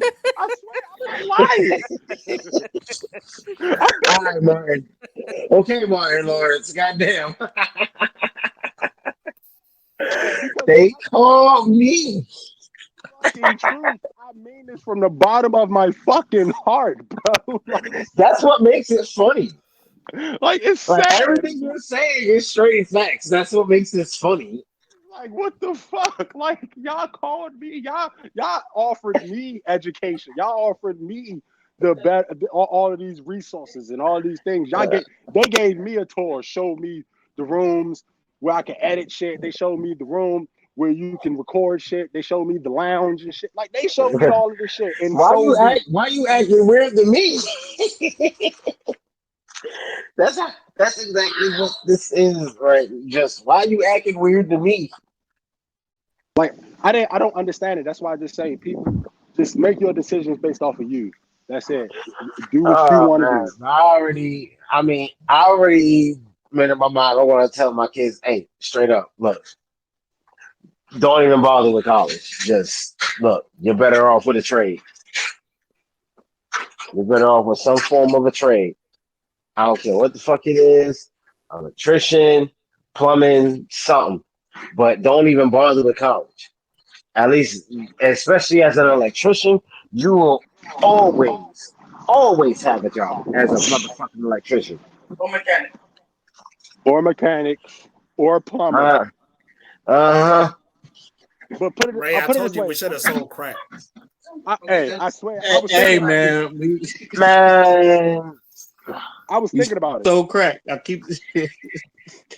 I was thinking about it. I mean, if y'all trying to get the drug game, you know what I'm saying? I know motherfuckers. No, I'm good, bro. Dion, this is not okay. This is not the right place to talk about. I know somebody. All right. I cannot believe you said that shit. Come on. Nigga, you are a nigga. You know they not joking with your black ass. Hey, this ain't The Wire, and you not Omar. Stop it. Even if you're not affiliated, you fucking affiliated. Everybody knows somebody who sells drugs. I mean, is that something don't say nothing. Dion, don't say a motherfucking word. Don't say nothing else. Better. Shut the fuck up, Dion. You not gonna pootie tang today, Dion. Edit that part out. Fuck it. But anyway. Oh my God, Father, shut the fuck up. I just caught that shit, Father. Shut the fuck up. He pootie tagged you last time. I'm not even paying no attention. Just edit out what I just said. Fuck it. But anyway, I'm not paying Father's ass no mind at the moment. I'm not paying his black ass no mind. He did pootie tang you last episode. Oh my God. I'm not paying him no more for this right now, man. Shit, that was funny. Oh my God. Edit out. Woo, that was funny. Lord have mercy, that was funny. Edit that last part out, Ray. Fuck it. I am in tears right now. All right. Okay. All right. Is anybody familiar with a comedian that goes by the name of Aquafina? And then that I've Asian. Yeah. Yeah. I've Oh seen boy. her before. Oh, Oh crazy boy. Asian chick. Yeah. Is you gotta seen her in Crazy Rich Asians or Nora from Queens if you watch. I think it's on Comedy Central. Oh But shit, I she's like been her. getting yeah, but she's been getting a lot of I guess backfire, I guess the word of it. But she's getting a lot of flack because she's been using for what people will call a black accent or AAVE, African American vernacular. I keep forgetting what the E stand for, but English. English. Oh, I'm sorry. I'm dumb. Anyway, she's been getting a lot of flack for using all every each and every one of that and all that other stuff. So um I think if the rise of Okay, doesn't cut she's from New York. She's probably been around some niggas. What? What? That's not an Come on. excuse. That is It not a really isn't. motherfucking Mm. excuse. It's We don't even not. let white people I do was just that. about But let's be. I We was don't even just let It's white not people do excuse, that. but saying it's. I was Come just on. Come on. Remember No. Jackie Chan? Rush No. If Hour? that's We the don't do case, We're that. not then she gonna. should talk like that all the time. Like you shouldn't Exactly. cut it on and cut Yeah. it back off. She's not Yeah. speaking to her Okay, parents like that. I that's give just somebody that's just credit. probably what she's been exposed to, how she hold on, talks hold or on, hold No, whatever, no, on, no, no, hold no, on, no, who no, no, what she no. was raised hold on, hold around. on, Come on, hold on, man. wait. One at a time, one at a time, one at a time. Nope, Tanya, go nope, ahead. nope. I think if somebody is brought up in a certain environment and they speak a certain way, that's fine. But it's different when you're able to cut that on and cut that off depending on what environment you're in. That's the Facts. problem that I have. If that's who she was But and then that's how that's she talked, then okay, that's fine. But you shouldn't sound one way in interviews, and then when you on set, you sound like something else. That's the you thing I don't kind of agree have with. to though. You Hmm. kind of Man, have look, to though. put it this No, way. Put it this Like way, well, you bruh. can be. It's the I difference. can be It's if the as you good difference. want as to, if there you're as going I to want to be take around my that, boys, but when I'm at a job interview or at work or something, yeah, I'm professional as fuck. if you It's if you want to dip your toe into this pool, then you better dive head fucking first. That's all I'm saying. it's a If difference that's how between you're going I to Aquafina be, agree. and then that's how it, you're going to be. I absolutely agree with what Tanya just it's said. a difference between Aquafina and Cardi B. That's all I'm gonna say. So Exactly. yeah, Yes. That's yes, actually a really good example. yes, Cardi B, when she walks into the room, guess what? You know that's fucking Cardi B. She ain't never changed from right. fucking love and hip hop. She ain't never changed. Old girl, nah, nah. Also, Dion, you have I, to understand the difference. You have to do it because you have to fucking code switch. Otherwise, you don't get the job. I, Otherwise, you don't get certain opportunities. she has the Otherwise, it just opportunity. yeah, she has the opportunities, regardless of whether she uses that voice or not. She's in fucking show business because of how well she can do the fucking black scent. First of all, the lane was created for her in the first place because she's able to do that shit. Because we don't gatekeep our shit as black people for whatever motherfucking reason. But here's the but like you can have your opportunities taken away because you talk a certain way. But with Aquafina, she could turn it on and off and she'll still get opportunities no matter what. I look at it like this. Michael Rappaport is the perfect example of somebody who was brought up in that situation, who's continued to be in that situation, who's always been that same motherfucker. And then you got somebody like Max Kellerman, who's brought up in that situation, but doesn't. But you only know by what he knows. He doesn't talk as if he's in that situation. He's respectful. You know what I'm saying? He knows his lane. You know, he knows where he belongs. Even though we love Max Kellerman. Max Kellerman is one of us. In my eyes, he's more one of us than Stephen A. Smith is to me. But in reality, like you can't make no, you can't. You don't have. We don't have the choice to turn it on and turn it off. I can't be black and be white tomorrow, but she can. No, absolutely not. Fuck All I no. It know does. is It that don't that work like that. first interview I heard of hers, I was shook because I didn't know that's not how she talked. I didn't know that wasn't how she talked. Cause I've heard anytime I see her, I associate her with that accent. You know what I'm saying? And when she's talking on an interview, I'm like, oh shit, that isn't how she talks. Yeah, I should I got. never have that feeling about anybody. You know I what I'm got offended. saying? I did. I got offended. I got offended. Like I'm not gonna lie. I do like her. I do like her. I like her. She's funny. She's cool, but when I realized it was like it was a trigger, there was a button. I was like, no, I can't bang, I can't fuck with you. You know, because I'm used to if you are not in our if you are not of our culture, it's cool. You know, but if you were brought around our culture, but you're not black, but you know you've been around us long enough, it's fine. We're not gonna disown you. We're not gonna just we're not gonna put you in a box. We're gonna fuck with you, but when you have but that's more so like if she get locked up with some black people and she could turn that shit on and off, you know, it's not cool. I don't like you it. know it's not fair because she can turn it on and off and she can get out, she can get away, you know, clean, nothing happens to her. But the black girl who continues to talk like that, who's really like that, doesn't get the same opportunity that she gets. It gives So me it's icky.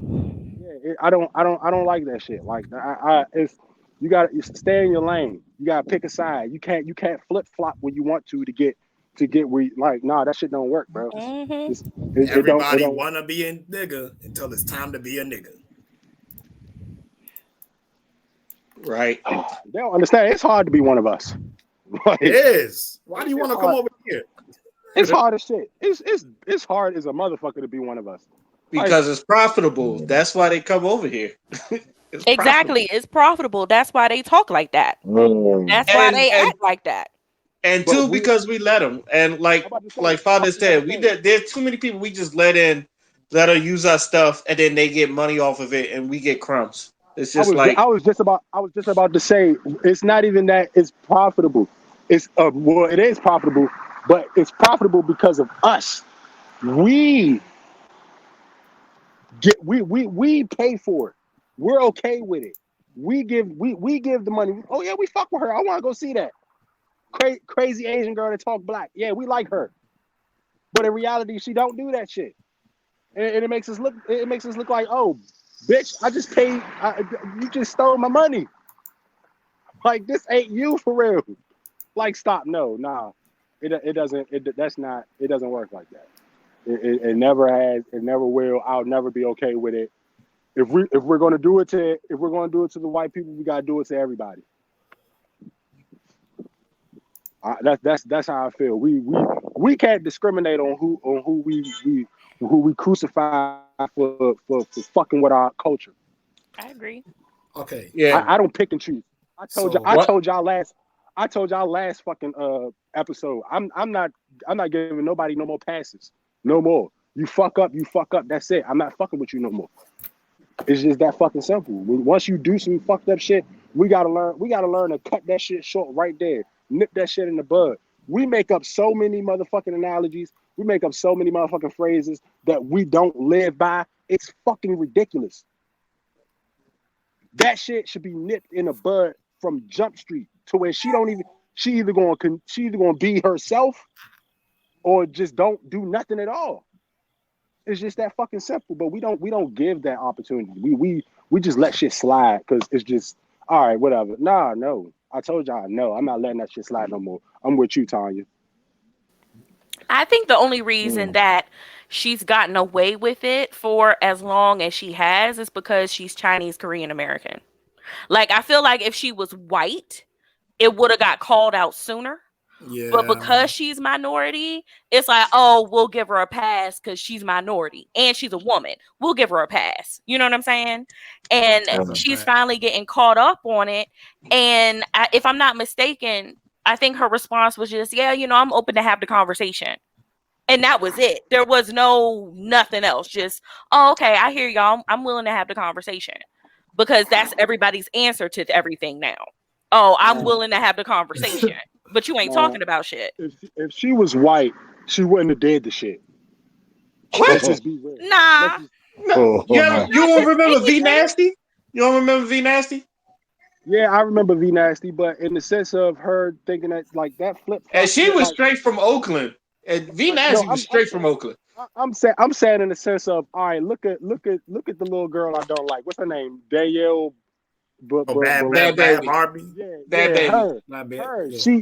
Like we feel that way about her, but she's been like that since we're used to her acting like that. You know what I'm saying? Like she's not gonna flip flop and go to start talking as if she's in like a different environment and no shit like that. Like, but for her, it's like it's okay. She's cool with it. Nah, man. Like, no. Like, I just feel like it's this bullshit. I'm sick of it. I'm sick of it. If you ain't black, don't be black, please. Thank you. Put it that way. You know, If as you say that, you know who just popped up in my motherfucking screen? Whoa, Who? Vicky. That's another one of Who? them. Whoa, Straight Vicky. from Zone 4. Straight from Zone 4. Oh, oh God. Oh man, her teeth irritate me. I was about to say, ain't that the one weird white girl with the braces and shit? I don't know if she got braces, but it was another one like that. What was it, Lil Tay or something like that? Hmm. I'm just I tired of don't it. keep Like, track of their names shit. like that. Oh, All I can tell you is it's certain ones that I'm just outright sick of. Man, I'm not cool with none of that shit. That shit is over with. I'm done with that shit. I'm tired of motherfuckers keep thinking they could just jump in and jump out when they feel like it. No, no, no.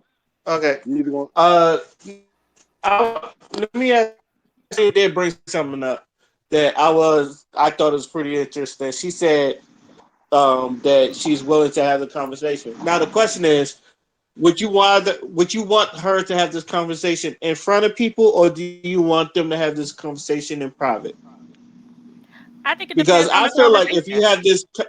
I feel like if you have this conversation privately, she'll probably nod and tell you go ahead. But I'm pretty sure it won't stick with her if it's making her money. But I feel like you put this shit out in public, like, and I don't want to say public humiliator, but see what really goes on. I think she would probably learn from that. I think it I just think depends on the conversation. I think it I think depends on And the who's giving conversation it? and who she's talking to. Senator Umar. Oh Lord God. have oh my God. Lord, please don't send her to Umar. If they Senator Umar, I'm watching that. Hey, that's no question. I'm watching that twice. Like Yeah. back to back. That's I'm gonna Uncle rewind that shit. Umar. That's my That's Uncle. uncle. I'm not missing that shit. That's Uncle Umar, bro. I'm watching that entire fucking segment of him cussing her ass out. That's all he gonna do and school her young ass. Like what the fuck? Like that shit. It's not cool. It's not cool, and it's getting tiring that we got to Hmm. keep having this conversation about different people doing the same shit that we keep asking them not to do. We can't do it. We don't have the opportunity to do what y'all do. Stop doing it, please. Our shit is not essential for y'all to just walk in and walk out when you want to. You can't just wake up and be like, oh, I want to be black today. Fuck no. I know motherfuckers black who don't want to wake up being black. The fuck? Stop it, man. I'm done. I'm over it.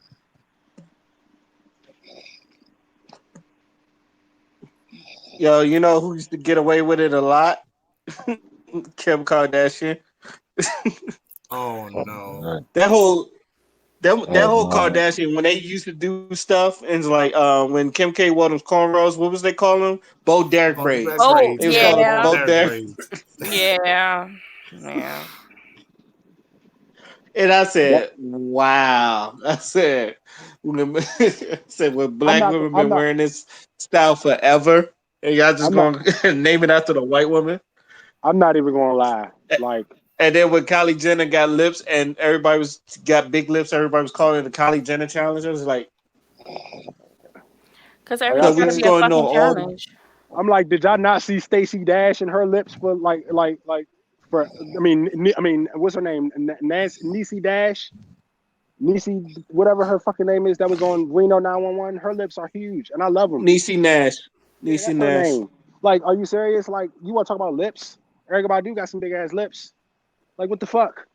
These like I don't understand this shit. And just to put a side note, a white woman with braids is like the ugliest thing I've ever seen in my life. I'm not even gonna lie. It does look weird. I Like don't. It don't look natural. I don't like saying the white woman scout. I'm sorry. Like, it don't sit well with me. Like to see a white woman scout is like it's I'm uncomfortable. Like you don't know the struggle. Like I don't even think they understand what a braid was. A braid was a map to get out of slavery. They used braids to create a map to show people how to get away from where the fuck they was at. Read before you put shit in your fucking hair. I'm sorry, that's some godly ass shit to be able to do some shit like that. Map, Like like have a map in your hair. Come on now. that's what they used to do. That's where the braids came from. It was a map of the plantation to show where to get the fuck away from. Read about. I swear to God, y'all can go read about it. I feel sorry for anyone who had alopecia back then, because you was Shut up. not useful. Shut up. Shut the fuck up, you disrespectful motherfucker. Good job, bro. Good job. That was great. That was a great one. That was Dave Chappelle-esque. I'm not even gonna lie to you. Hey, Stop I'm sorry. fucking laughing. Stop laughing. sorry. It's not cool. It's not, but I'm just as bad as you laughing. Like, oh my God, this is not funny. But yeah, in reality, I think people. I do too. I think people outside of our race need to start reading and understanding and being more aware of what they're putting themselves into before they decide to just wake up and say, I want to be like them. No. It takes a lot more than a braid and an accent to be black. Like, cut it out. And a big butt. Like, what the fuck? Like, all black women ain't got big butts. Like, I don't think y'all got the memo of that shit. You know what's sad, Q? When you was What's talking good? about it, you know what picture? I'm looking up on Facebook. You know what picture just brought up? Oh my God, what picture you bring up? The chick from Baby Boy that was trying to fuck Jody, Shut and she had the up. braid. Her braids was lit too. And her edges was laid before edges was even out. For real, go back and look. Tell me her edges ain't laid, man.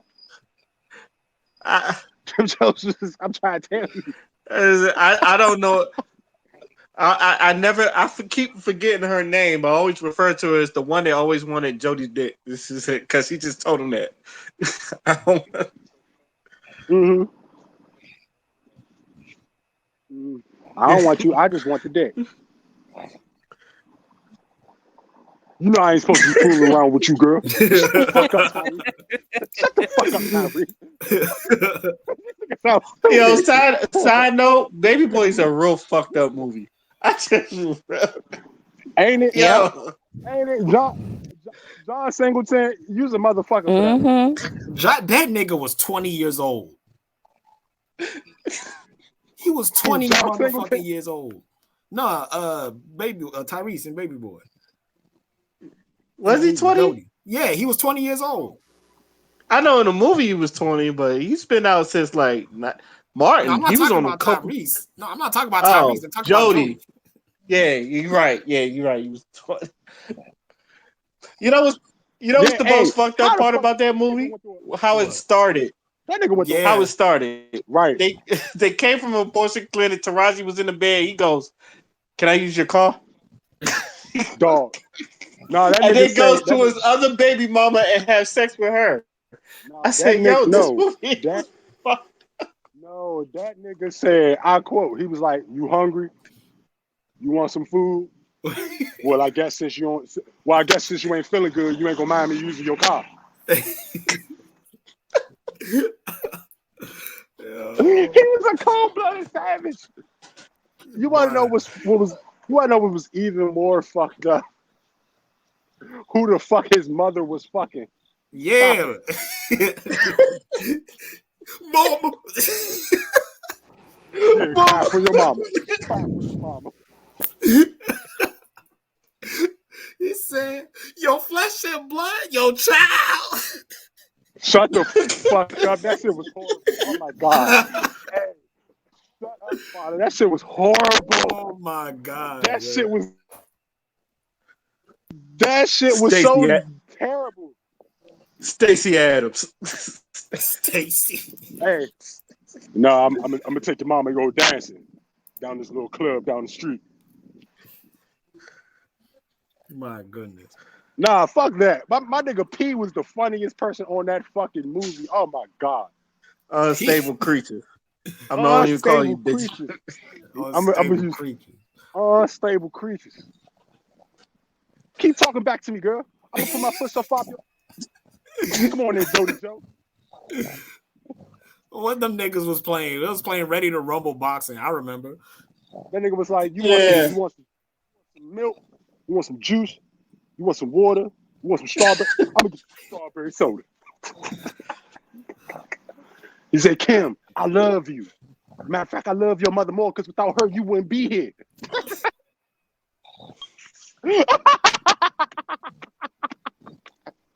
Bruh. Oh my God, John Singleton, you. Photos. Oh my Rest God, in that peace, shit. John Singleton. Rest in peace, John Singleton, who is one of the greatest black directors to ever walk the face of the earth. I'm gonna do the beat it up dance in his honor. It's the beat it up dance, right? I bet you're gonna go in there and make me some tacos. Yes. I'm a clean. You put it down. Shut the fuck up. I'll feed you, you big old monster head ass. Nah, what was that? Nah, my shit was nah. Go on, get your son. I ain't trying to be his daddy. No way.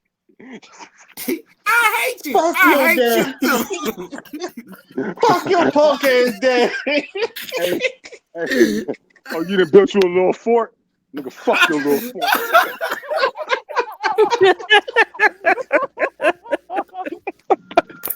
Hey, oh shit, Jody, that is funny. the one that got my vet pregnant. The one that can't take care of responsibilities. The one that still live with his mama. Thinking he running. He said, "Talk about he a man running around here like a little ass boy." Nigga, You a bitch. Look at you. You in jail. You about to reenact the whole movie? Nah, this movie funny as shit, bro. You gotta Ray, you don't understand how much laugh I get out of this dumb ass fucking movie, bro. Yo. Bruh, I realized this when I watched it again. I said, "Oh my god, what was I watching?" Hey, and to think motherfuckers love that movie. I'm like, yo, My sister loves this movie. I love that movie too. That's a classic. it is a classic. That shit is just funny as fuck. It's Funny How as you hell. choke? Yo, how you choke another nigga out in his own home and lick his hand? lick his hand, then smack him. Don't get me wrong. Jody was disrespectful, but fuck. Yeah, Jody was hella That disrespectful. nigga was like 20 years. Let's see where you gonna be at 20 years. Nigga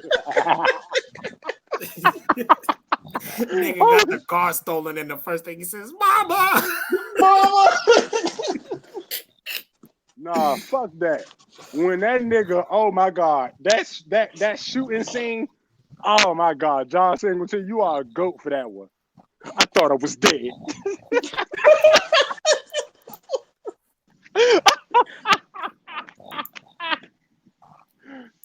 I thought it was dead.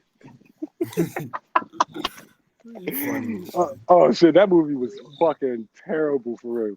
But it was a classic. I'm sorry. That's one of those classic movies that's just like, I can't not watch this shit. That's another movie BET keep putting on the fucking screen. Bro, and it be censored too. Like, I'm not trying to watch this censored ass shit. I hate censored movies, bro. Like, I swear to God. Censored movies make my ass itch. I'm not even gonna lie to you. Nah, it's like, what's the point? What is the point? You taking all the good shit out. Literally. Hey, I'm gonna give y'all an example. One of my favorite movies of all time is Money Talks. When TBS put it on and that shit was censored, bro, I almost threw the whole TV. Like, how the fuck do you censor Money Talks, man? I think the worst one for me is still Notorious. Because, bro, you might as well just not show the movie then. That's half a movie they show on BET. They don't show the whole Notorious. They show half the movie. Put it this way, I fuck with Notorious more. Oh no, New Jack City is terrible on TV. New Jack City is terrible. Welcome Home, Roscoe Jenkins is kind of bad too. They had to edit Is that it? shit a lot. Yeah, they had to edit a lot of that shit too. Damn, we can sit That's and think sad because about. that movie's kind of clean, except Yeah, for the. but Yeah, that was one. there's a lot of sexual innuendos in the movie and shit, so they be editing that shit out.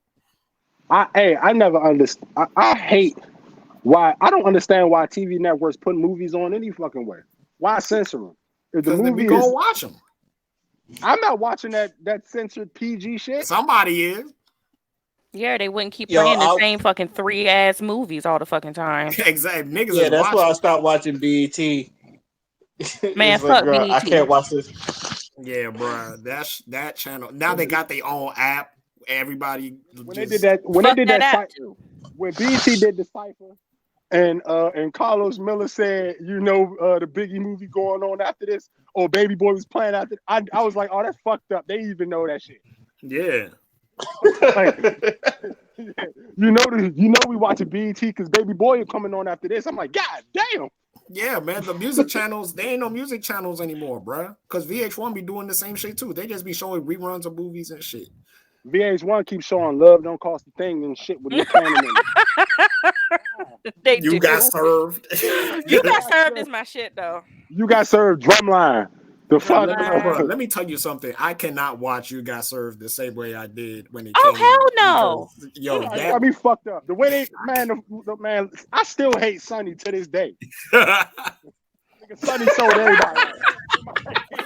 Sonny sold us out. Sonny sold us out. Sonny sold us out. Hey, yo, there go your move right there. That's your move right there. Hey, yo, Mario had to crip walk just to save him. Just to save him.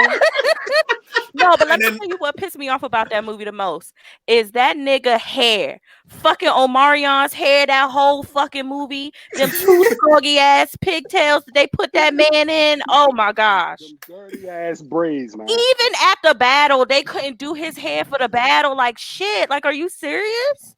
Yeah, that's. Let me tell you who I hated the most in that movie. I'm not even gonna lie to you. It was two people I hated in that movie. One, it was Emerald. I don't know what the fuck I didn't like about Emerald, but I just didn't like the fact that he was a big ass black nigga named Emerald. All right, that's cool. All right, let's just start off with that. It's a nigga named Emerald I didn't like. And then I absolutely hated Steve Harvey in that fucking movie. Nah, Steve Harvey wasn't the worst. He was out of place, but he wasn't the worst. Come on, Steve Harvey is out of place in any black movie. I'm sorry. He's just out of place. He never makes sense in a black movie. Like, I'm sorry. Like, he just always got to be. Y'all need to take it to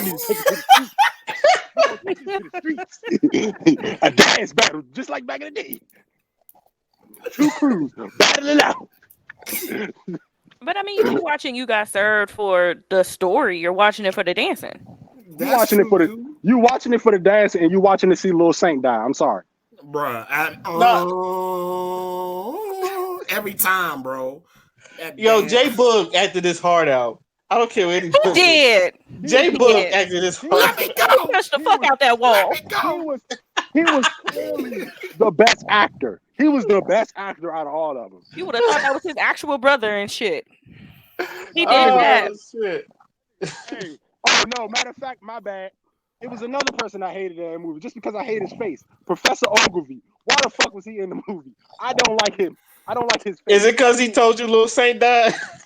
Exactly. That was the only time I Damn. bad news.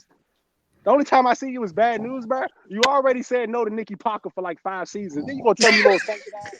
Like, fuck out of here, bro. We got to Yo, I just want y'all to know that this shit wouldn't even happen if he'd have just picked up his damn phone and just took it from yeah, no, ooh, you want to talk about some shit that pissed me off? Okay, so I understand that they're on a date, you know what I'm saying, and he on his phone or whatever, but she ain't had no fucking right to take that nigga phone. I wish a fucking bitch would take my shit. Oh, you feisty, I like that. No, fuck that, give me my phone back.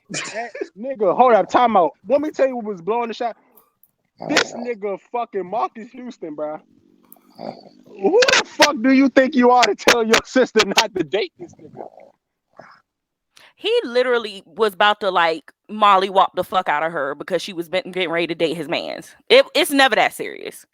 Never that fucking shit. Because Like he that. lunged at her a few times in that fucking movie. Old abusive ass. Yo, real talk. I Probably- know a couple of people that was like overprotective about their sister, so I've seen that. My favorite part was when the grandma was like, "Sit your ass down." Oh, and put the government name out there. I was like, "Oh shit, she's sick of this nigga." Somebody, please tell me you remember the full name. It's Eugene something the third. Eugene, Oh my god, Eugene Cornelius Baxter Smith III. I think was that it? Oh my god, you said the whole government. I did. But that's how you know you in trouble when they say your full government name like that. Yeah, It was Eugene. Eugene Something the third. I can't remember the rest of it. I know Smith is in there. Smith is the last one. Then it's the third. I just can't And then remember. I hated, and then I also hated the fact that Raz B had his own group. Like nobody likes Raz B. Like what the fuck? Why is Raz B the first person he danced against? Like what the fuck? Nah, I still like that J Boog bit he did when he was like when he was like a fucking figurine or some shit like that. Mm-hmm. And they made him put his middle finger up. I was like, oh yeah, that shit was tight. Okay. Oh shit, I remember it now. It was Elgin. It was Elgin Barrett Eugene Smith III. There you go. There you go. That's what it was. God. Damn, that's an ugly ass name. Elgin Barrett Eugene That shit was Eugene Smith the third. Smith. Damn, who the fuck was the second and first? You got that from your grandfather. Oh man, I ain't even gonna lie. That was a funny ass movie too. It was slick, a good movie. Yeah, that was high school. We was cheesy. We were cheesy as shit in high school. We fucking were. Cause I used to love Don't Cost a Thing. Now I hate that fucking movie. I hate the movie because of Nick Cannon. Like, how you just gonna be a douchebag like that? Like, you just turned to a complete douche. But that was one of those, like, Steve Harvey did good in that. Steve Harvey did good in that movie because he made me believe that I could be better. I've always been proud of you, son. I was like, God damn. Yo, I love Nick. Okay, Cannon and yo, be honest. Did you try the condom with one hand trick? Hey, young, I still try that shit. It don't work.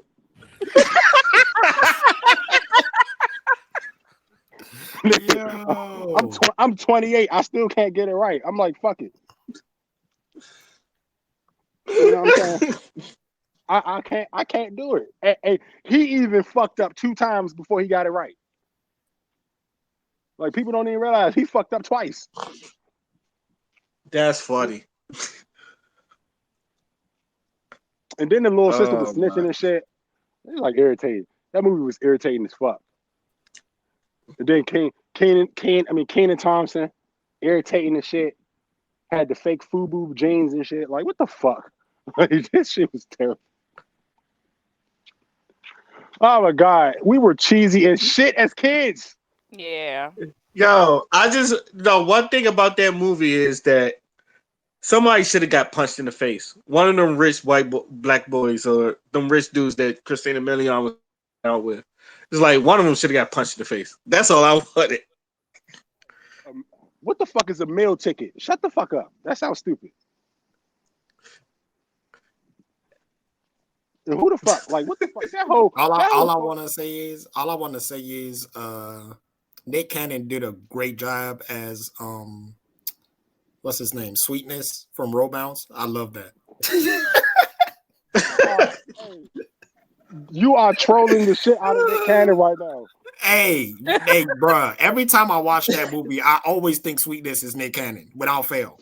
You are trolling the shit out of Nick Cannon, bro, because he is not Sweetness. Shut up. I know that them niggas was twins, and he was in the movie. Well, how the fuck you look like you?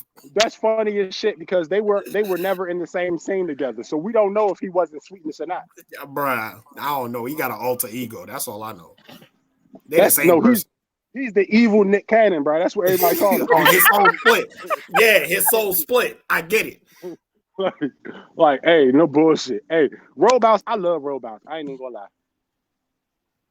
I love roll bounce because that boy had I do stretchy too. legs. But That I boy had love it. stretchy legs. I love anything with Journey Smollett, except for Temptations. But I love anything with Journey Smollett. I remember your rant about Temptations too, right? What you got? Temptation. That was a Tyler Perry movie too, wasn't it?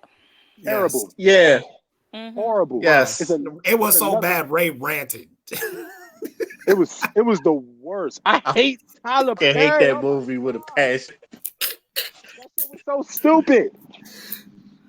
And I don't want to get into another Tyler Perry rap, but No, I'm I not. just I'm gonna leave it hate that alone. I'm gonna movie. leave it alone. I'm gonna leave it alone. I'm a better person now, bro. I'm a better person now. Oh man, but shit, I love Journey Smollett, but that movie it made me hate her. I said I can't even look at. She was just stupid as fuck. And guess who was the one that walked away? Somebody who was under Tyler Perry. Like, what the fuck? Ugh, that movie. That movie to this day, that movie infuriates me. Just ugh, just No, I hate the family reunion one, or the one with which Angela one is that Bassett. one? The one with Angela Bassett when the boy was supposed to I be a thought that was basketball Meet player. the Browns. Yeah, that Yeah, that was was Meet the Meet the Browns. My Is bad. that Browns. Meet the Yeah, Browns? Yeah, yeah, family that was Meet the reunion. Browns. Yeah. Yeah, I hated Meet the Browns because of the father. Oh yeah, the one that wouldn't give him money. Yeah, young, that shit was so fucking stupid. And then the boy gets shot. And how the fuck do you recover from a gunshot so fucking fast to get back on the court? Like, get the fuck out of here, bro. But I just It's hated how he it's was a like, Tyler I Perry can make my movie. own money. I make my own money. Like, oh, here we go.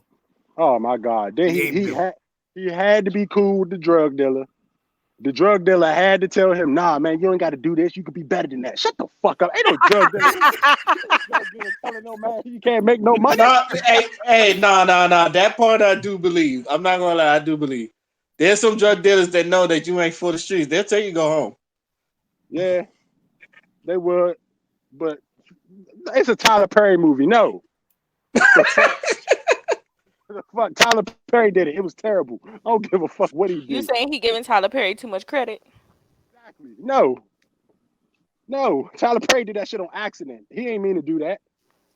I just need him to stop writing us this way. That's all. Like, just stop. Just stop writing us this way. We are. That's not all of us. That's not a representation of all of us. So stop Tyler writing us Perry. this way. Tyler Perry to stop calling Oprah for fucking advice. How about that one? Because we don't even like Oprah either. Like, get the fuck out of here. I'm about to say that ain't a good representation either. Like, nigga, stop Oh, calling I'm about Oprah to for be. advice. I tuned out after Diary of a Mad Black Woman. That was it. I stopped there with Tyler Perry.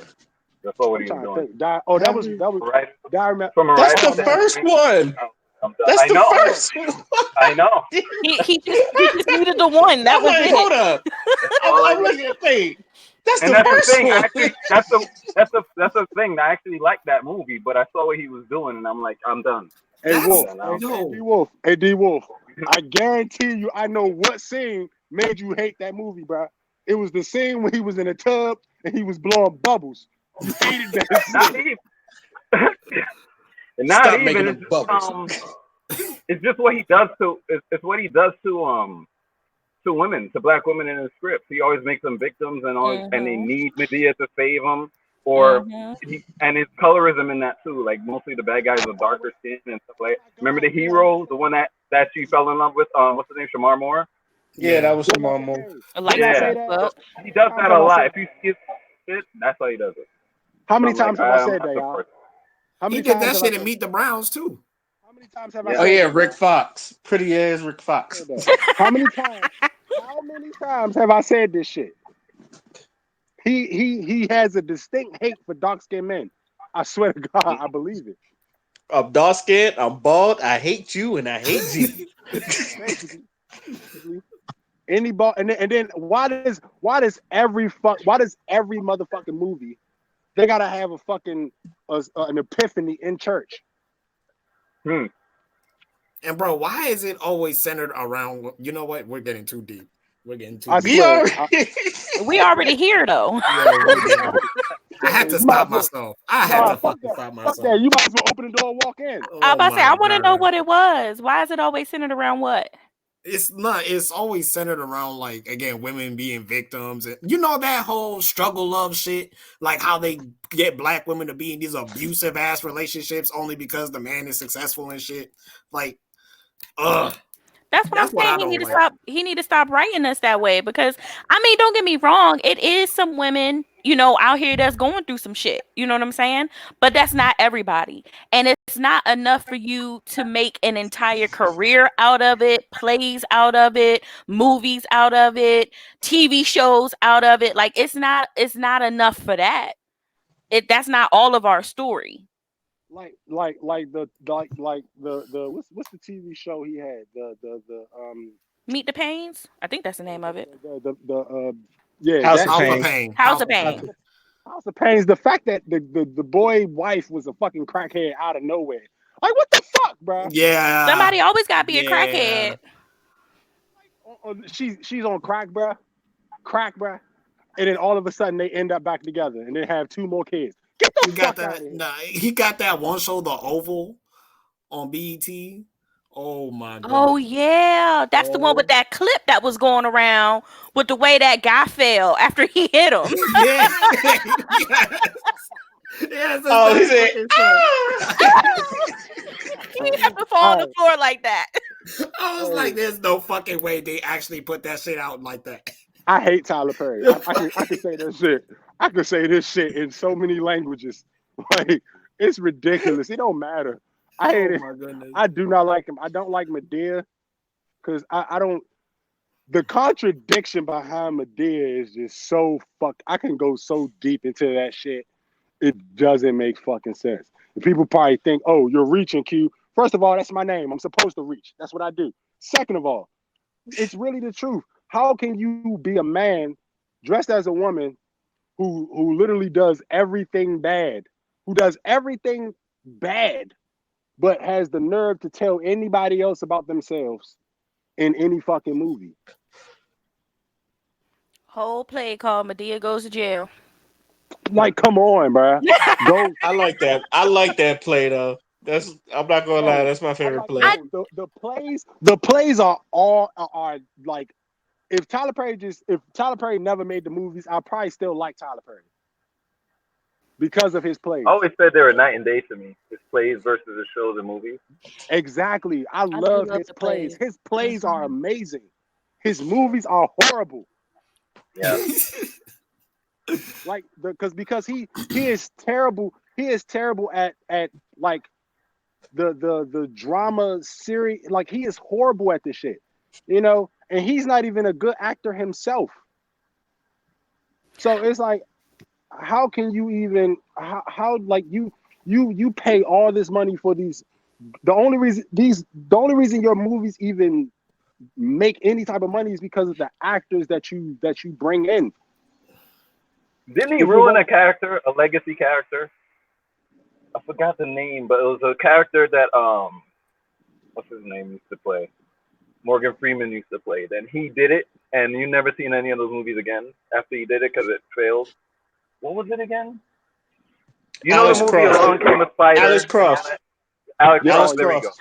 Oh, he Yeah, ruined he that's it. just ruined. right. You He don't see his did do movies that. anymore. He ruined that. Yeah, yeah. He He ruined Alex tried. Cross. He I tried. hate Yeah, he I tried. hate I hate Alex Cross. I hate No Good Deed. I hate him in Spider-Man. I hate him in every. No. Wait. Mr. Deeds. Was it No Good Deeds or Mr. Deeds? No, Mr. Deeds is with Adam Sandler. Don't you ever disrespect Adam Sandler.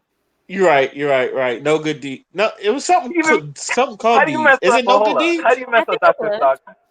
It was Good Deed or something like that. I Good like Deed was, that movie though. but it wasn't because of him. You're right. But I like that. You never like a movie because of him. Put it that way. How about that one? And he ruined Dr. Stockman for me, and he's one of my favorite villains in Ninja Turtles. And I was like, it's been a while since they made him black in live action, Yeah, matter of and fact, he that's took the that's what role it and he was. ruined it. That's what it was. It wasn't Spider-Man. It was that. Jamie Foxx ruined Spider-Man for me. He ruined the Ninja Turtles for me. Yeah. what the fuck? Like, what the fuck are you doing here? But you know what it is with the plays, you kind of offset everything with the singing, with the songs. But when you go to movies, you can't have all that singing and you can't have all them songs, so you have to take that time and fill it in with shit.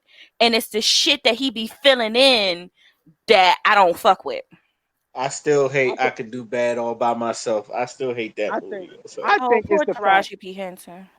Yeah, I know, right? I think it's the fact that the the authentic jokes that happen in the plays, they carried the Mm. fucking, they made the play better.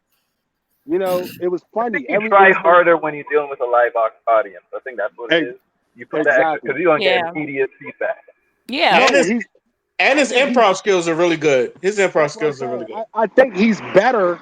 I think it's easier for him to do plays than movies. I think he tries too hard to get people to gravitate to his movies because of his plays. The only reason he makes money off his movies is because of his plays. You Yeah. know, but once people watch the movies and they're like, "Oh, this movie is nothing like the play. It's some shit." Like they just walk the fuck away. Like you know, I hate all. I really hate his movies. I Yeah. do. I'm There's sorry. there's not a single Tyler Perry movie that I've seen again or I've seen that was on and I'm like, oh shit, this Tyler Perry movie. Like, no. I'll do that Nope. for some of the plays. Because some of the Nope. plays got some bomb ass songs in them, but I don't do that for any of his movies. Like the funeral movie that he just came out with. I don't know the name of it, but Medea's when the funeral or something like yeah that. when Medea's. It's something when the like that. dad when the dad died or some shit like that. That shit was so fucking messy and stupid. I'm like, what the fuck, bro? I don't even know why the fuck they had Medea fucking doing a funeral anyway. And It then shouldn't Madea, even have been a movie. and then It, just like every other Tyler Perry movie, Medea at the end of it is telling everybody about themselves. When what the fuck?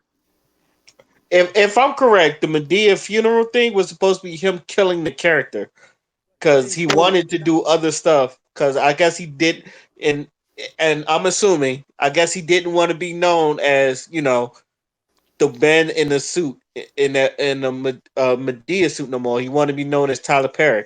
Too late. Oh, it's too late. Too fucking late. No, it wouldn't matter. We wouldn't like you either way. So get the fuck over it. Move on. Like Too fucking late. He's done it too long. It's you're in it now. just Nobody's going to see you as anything serious now. You're always going to be Medea. Always. And that's probably why I suck. or the brother that's always on oxygen. You're one of them. Is nothing else. It's like what else is there to like? You suck, Tyler Perry. I'm sorry. You got to do better. Find some creativity. Like do something else. Like I I want to see Tyler Perry try to do a documentary about somebody. Nah. Probably by Cicely Tyson. I'm pretty sure. Oh, yeah. Probably. If he is going to do one, it probably be about her. It better be the girl from I can do bad. I mean I can what's that what's the goddamn movie fucking I hate his movies. I can't even name them. I could do bad all by myself. Yeah, well, yeah, ain't that the one with the yeah? She looked just like Cicely Tyson. I don't know. Oh, I know Taraji was in that one. No, no, not that one. The one with the with what is it? Damn, I don't know the name of his movies. The one with when he was in the tub bubbling and shit. Bubbling? Oh, is that Family Reunion? Remember when he like got paralyzed, he got shot, and she had to take care of Oh, him. Diary of Elise a Mad Neal. Black Woman. The Diary girl, of a Mad Black Woman. Elise Neal. Elise Neal. her, if she plays Cicely No, Tyson, no. I'm I'm okay. sorry. Kimberly Elise. I'm sorry. Kimberly That's her Elise. name. That's her name. If she plays Cicely Tyson, I'll be okay with it because she looked just like her.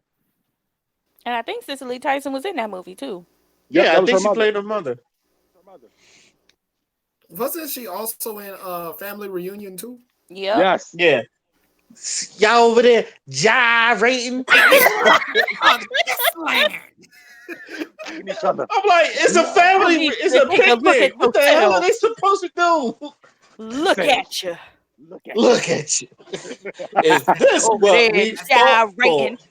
That's that elder talk. Your elder he see just shit He you gotta don't have an like. elder talk in all his movies though. Yeah. he ain't gonna have Maya Angelou, the goat, the great Maya Angelou in that movie. How dare you? But at least she was only in there for a couple of seconds towards the end of the movie. Yeah, she was Who would have? pushing the old lady, the The great Yeah, great grandma yeah, or whoever that was, the Nana. great great grandma. yeah. It was yeah. That scene was pretty cool, but other than that, like I the was movie like, was. what you getting mad at them dancing for? It's a cookout. Of Oh, course they did. especially when they asked the girl to go get the beer from the bottom of the Bruh. They All the just way walking down. around it all looking in disgust. Oh man, I was like, God damn, y'all niggas is trifling. She said But they I'm ain't third. got no more. Damn, that shit is terrible. We just spent 30 minutes talking about how bad Tyler Perry is again. I'm Well, saying he need to do it better. always happens.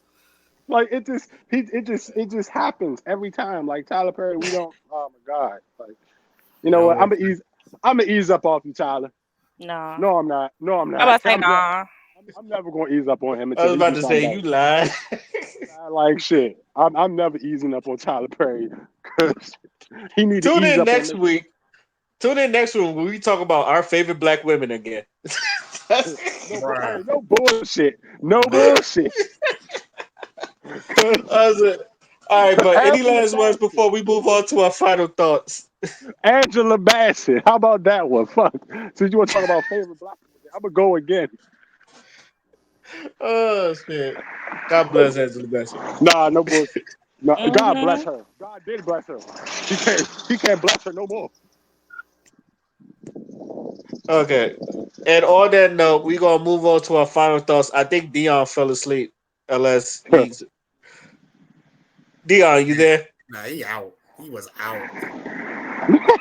Yeah, I'm assuming Was out. I out. heard him snore a little bit. That's why I like Oh, put is him on that what mute. that was? Oh, He okay. was Yeah, I out. heard him snore. So, Dang.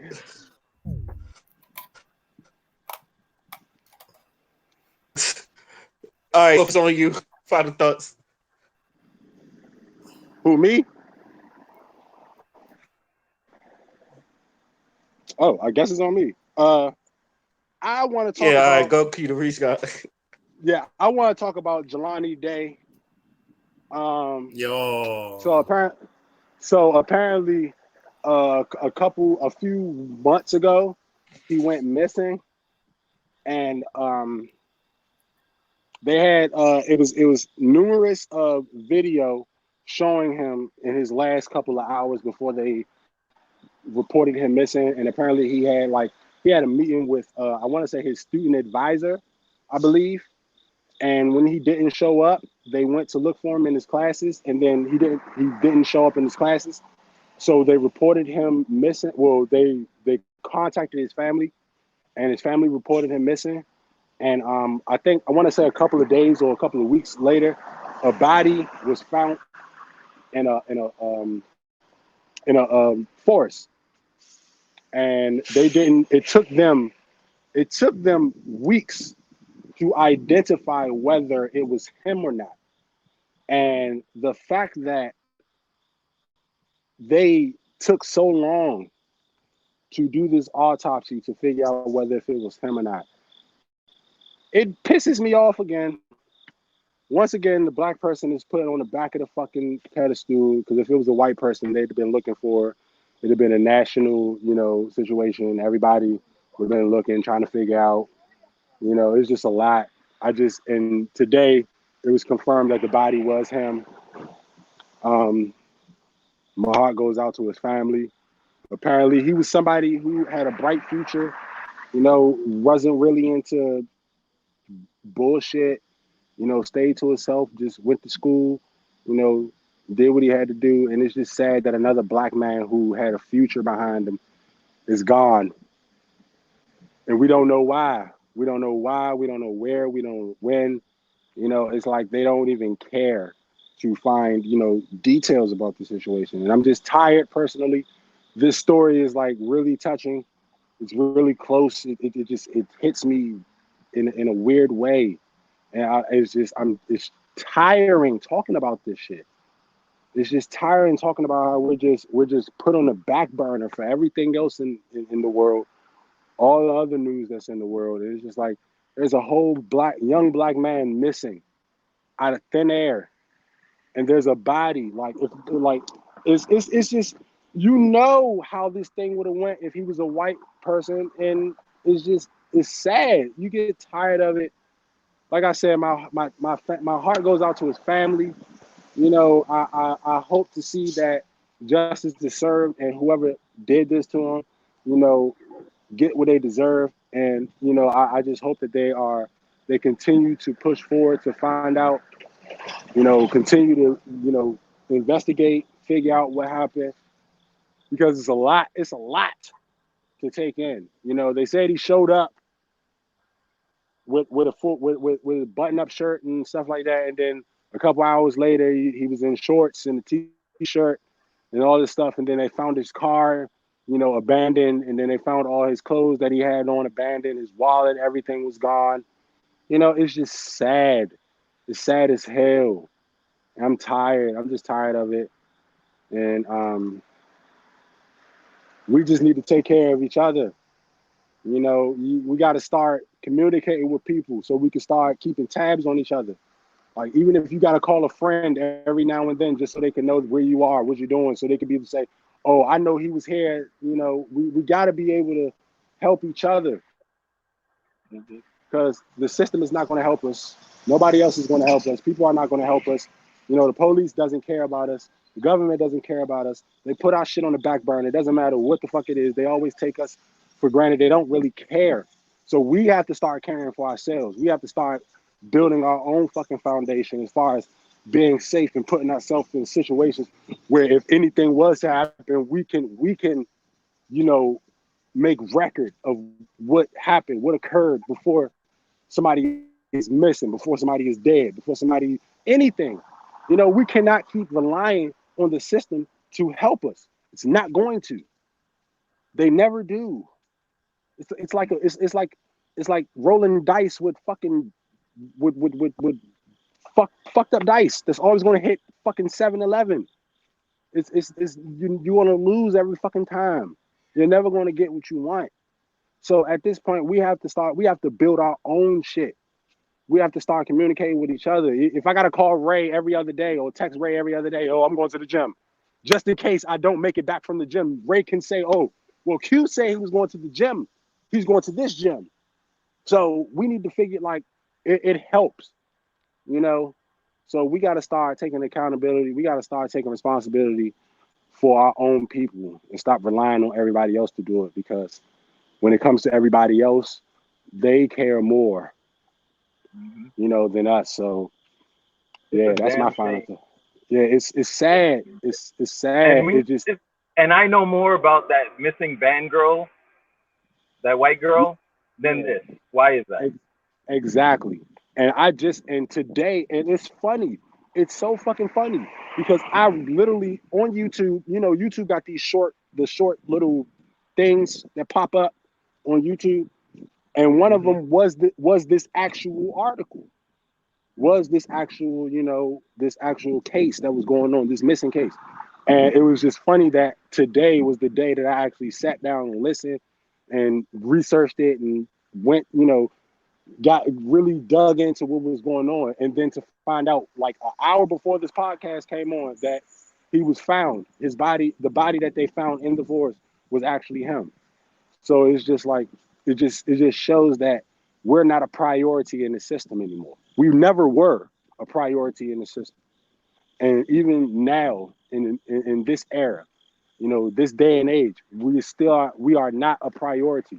But now we are better equipped as black people to put ourselves in better situations where we can be accountable for each other. I know what Father is doing. I know what Ray is doing. I know. You know, it helps to have that help. It helps to have people on your team that can be there. You know, everybody. You know, I don't communicate with my family every day. You know, and reading this and seeing how this plant panned out makes me want to call my family every day, just so they can know what I'm doing, where I'm at, what's going on, how everything is. Just so that if something was to happen to me, God forbid, somebody can be able to say, well, I know he was here. I know he was doing this, because the police aren't going to go this far. They're not going to do that. They're going to do the bare minimum, keep it moving, and they're going to call it a cold case, leave it alone. They might not ever find the person who did this shit. And it's sad.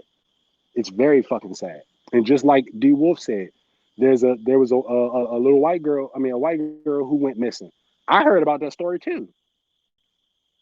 But today was the first time I ever heard about, this story. So it's just like, it's sad, man. And all of us in this podcast, I want everybody in this podcast to just, make contact with anybody close to you.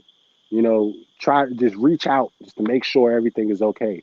And just to let them know that you're okay, just in case you're not okay one day. Just in case you don't have the opportunity to do it again, because you never fucking know. This kid was on his way to a fucking meeting at his school, and he never made it, And it's like, why? Somebody who was 18, 19 years old trying to better himself, and his life is taken for what? You didn't take his car because his car was abandoned. You took his wallet. He probably didn't have too much of nothing in there because he's a college student. And it's like, what did you do it for? We got to stop the senseless shit. I feel like if you don't have a purpose if you're not defending yourself, you're not defending anything, you have no reason to kill anybody. You have no reason to put yourself in those situations. And as far as us, we gotta continue to communicate and stay in touch with our own people, so that we are a group now. We can only help each other. So yeah, that's my final take.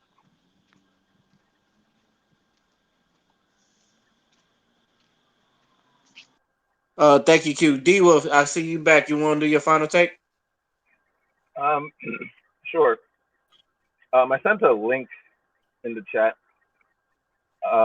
It's about the clap shot and the reporting of, you know, accurate reporting of the adverse effects of it, and this, that, and the other. And Project Veritas is responsible again this time for catching them, catching our recordings. There's actually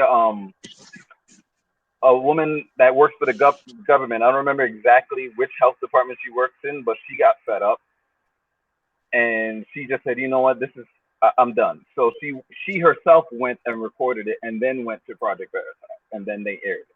So there's a whole bunch of nurses talking about, oh yeah, the vaccine's bullshit. Because I've seen it. You know how much patients come in here that I know for life that come up in here and there's nothing wrong. Then they get the shot. And this, you know how many of them I lost? And like all this is recorded. And then the next day there was a recording from a guy that works at the FDA. That's the link I sent. This dude is talking. If more black people heard this, because he mentioned us, there will be riots. I don't, but basically he's saying we need to blow dart vaccines into people, and us in particular, since we're the ones that had history with the government giving us shit and having adverse effects and experimenting on us, and the way they're pushing it now. This guy basically, he's all for it. He works for the FDA, and he's frustrated that the FDA isn't being strong enough on us in particular. And after he was exposed, he went and deleted all his LinkedIn profile and all that shit, because he knows he's fucked right now. But I'm not gonna go too much into it, but because it's still developing and more things are coming out, but it's not looking good for what's going on now. And yeah, that's about it. Thank you, D Wolf. Tanya is on you. Alrighty.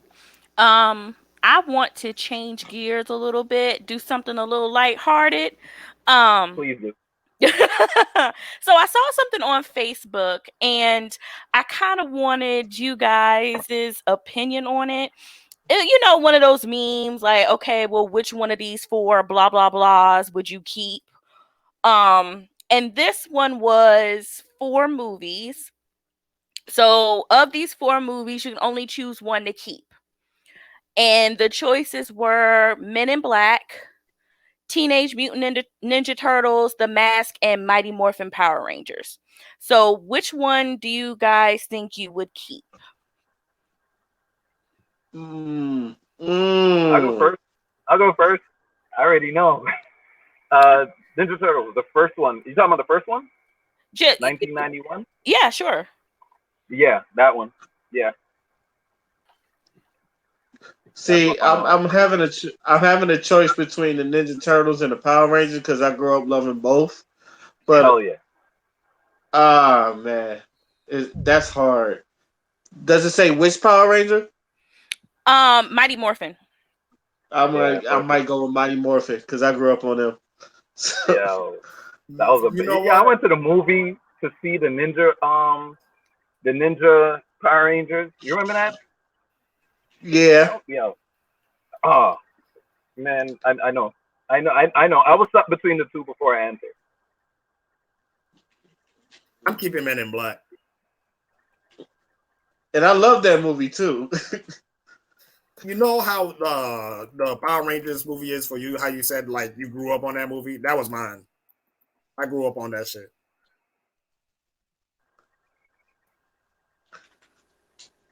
I feel like Mighty I love. Morphin will always have like a special place in my heart. Mhm. The cheese of it all, you know.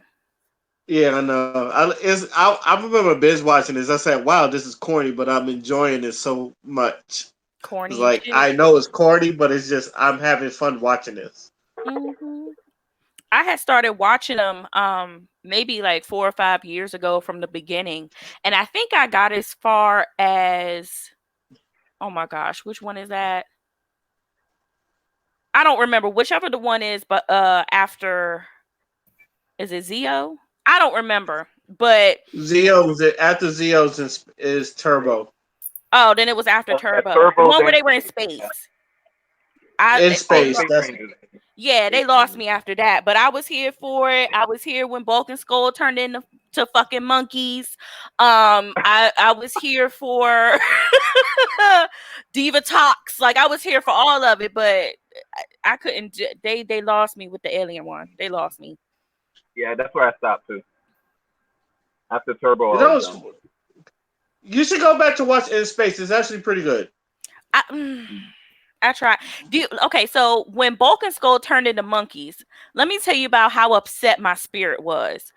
It Mm. took me months to go back and like, all right, Tanya, like if you want to power through this, you got to watch them. It took me months to go back and actually sit down and watch the rest of that season because I couldn't. Like it was a lot of changes already. Because I think that was the same season that that little boy became a Power Ranger too. So That was Oh yeah, that was Turbo. Turbo. Yeah, the little it kid, was the a Blue whole Ranger. bunch of shit. And I was just like, I'm not here for it. It was too much. And people always became Power Rangers because they was in some place that they shouldn't have been, seeing some shit that they shouldn't have seen. And it's like, oh shit, this little boy done seen us morph. Guess he gotta be a Power Ranger now. And that shit always pissed Hmm. me off. 90s trope. Boy, shit, I guess I got the farthest because I got up to Time Force. That's when I stopped watching Time Force. And I don't know if you could get past Bogus Skull being monkeys, Tanya. In Space is really good. I would say I'm gonna that In try. Space is really I got a couple episodes in, but I didn't. It was a lot.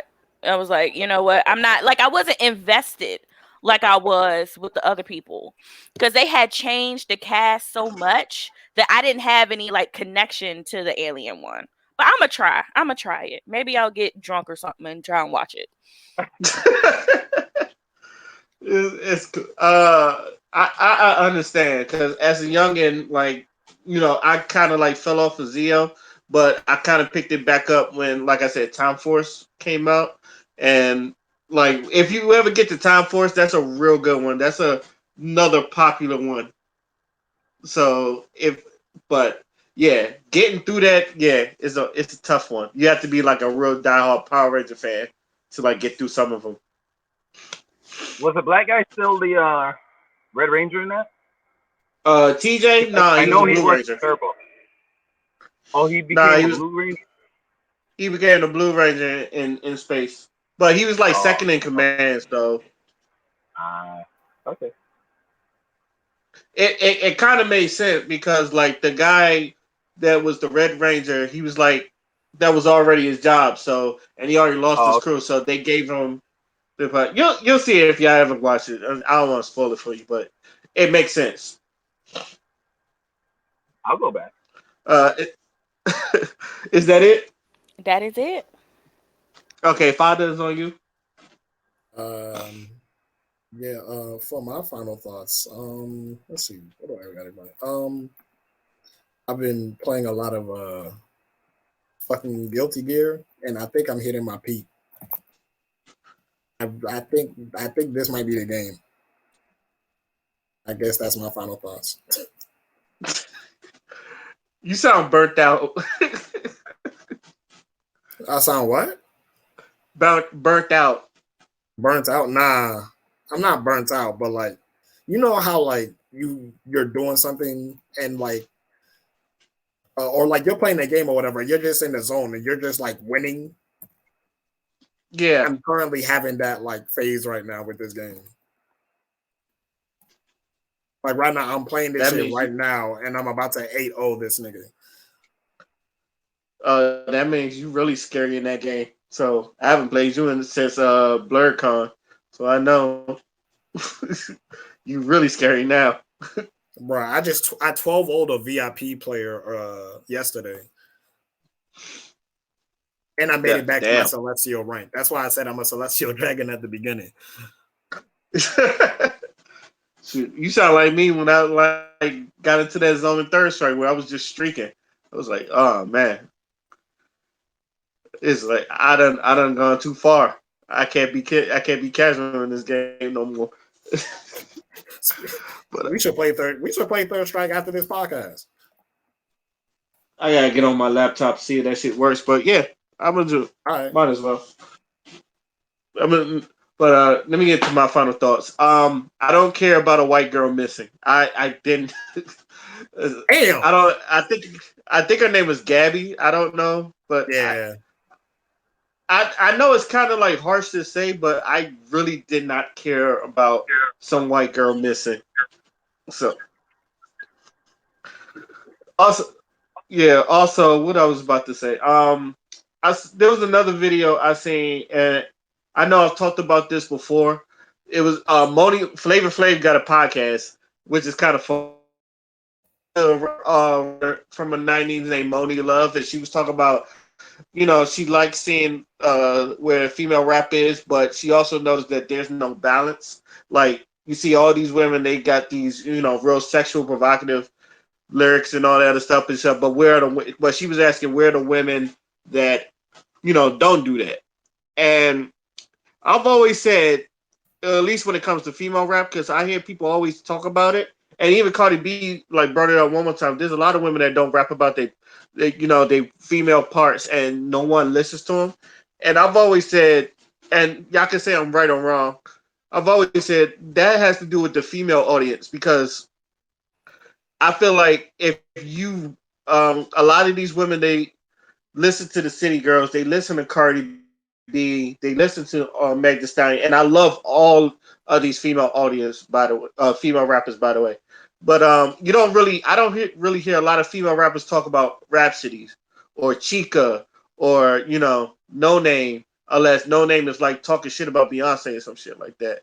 So um, I've always said though if you really want to put them you gotta really put their name in there, but it seems like a lot of female rap fans.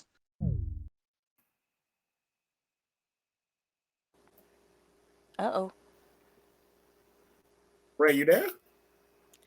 Uh oh. I think this. Oh Signal was man. weak. The signal was weak. You do Yo. Damn, I actually really wanted him to finish that point too.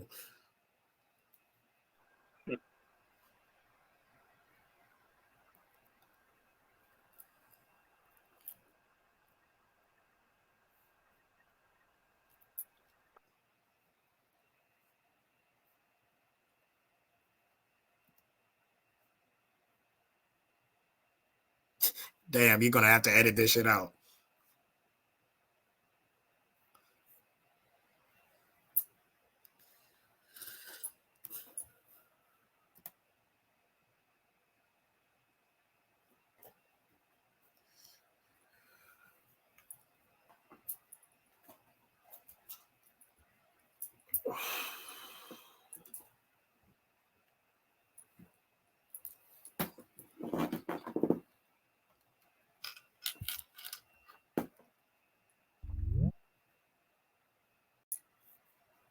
Jesus. There he goes. You got Jitsi, didn't you? I did. I got fucking Yeah. shit. Nice. See how that shit feel. It should kick me out. Yeah. Uh, That Jitsi shit. where did I leave off at? You was talking about how you was naming rappers like No Name because there's not really a female audience for them. Okay, to keep it short, because I blabbed on too long. I feel like if you want to put those women out, the female fan base got to really put them out. The men kind of have this problem too, but at the same time, we'll listen to a Kendrick, a Cole, so it's not that big of a problem. But for women, I feel like y'all don't really do that for other women, and I feel like that's where the problem is because I know more men that listen to Rhapsody than women do, and I'm gonna just keep it right there. I feel like if you're going to if hopefully we get to a point where there's a balance just like the back in the '90s, and even with movies like all the other stuff, we get to a balance where we don't have to depend on the white man or none of that. We can just come up with our own shit, and people just rock with it. So that's all I gotta say about that.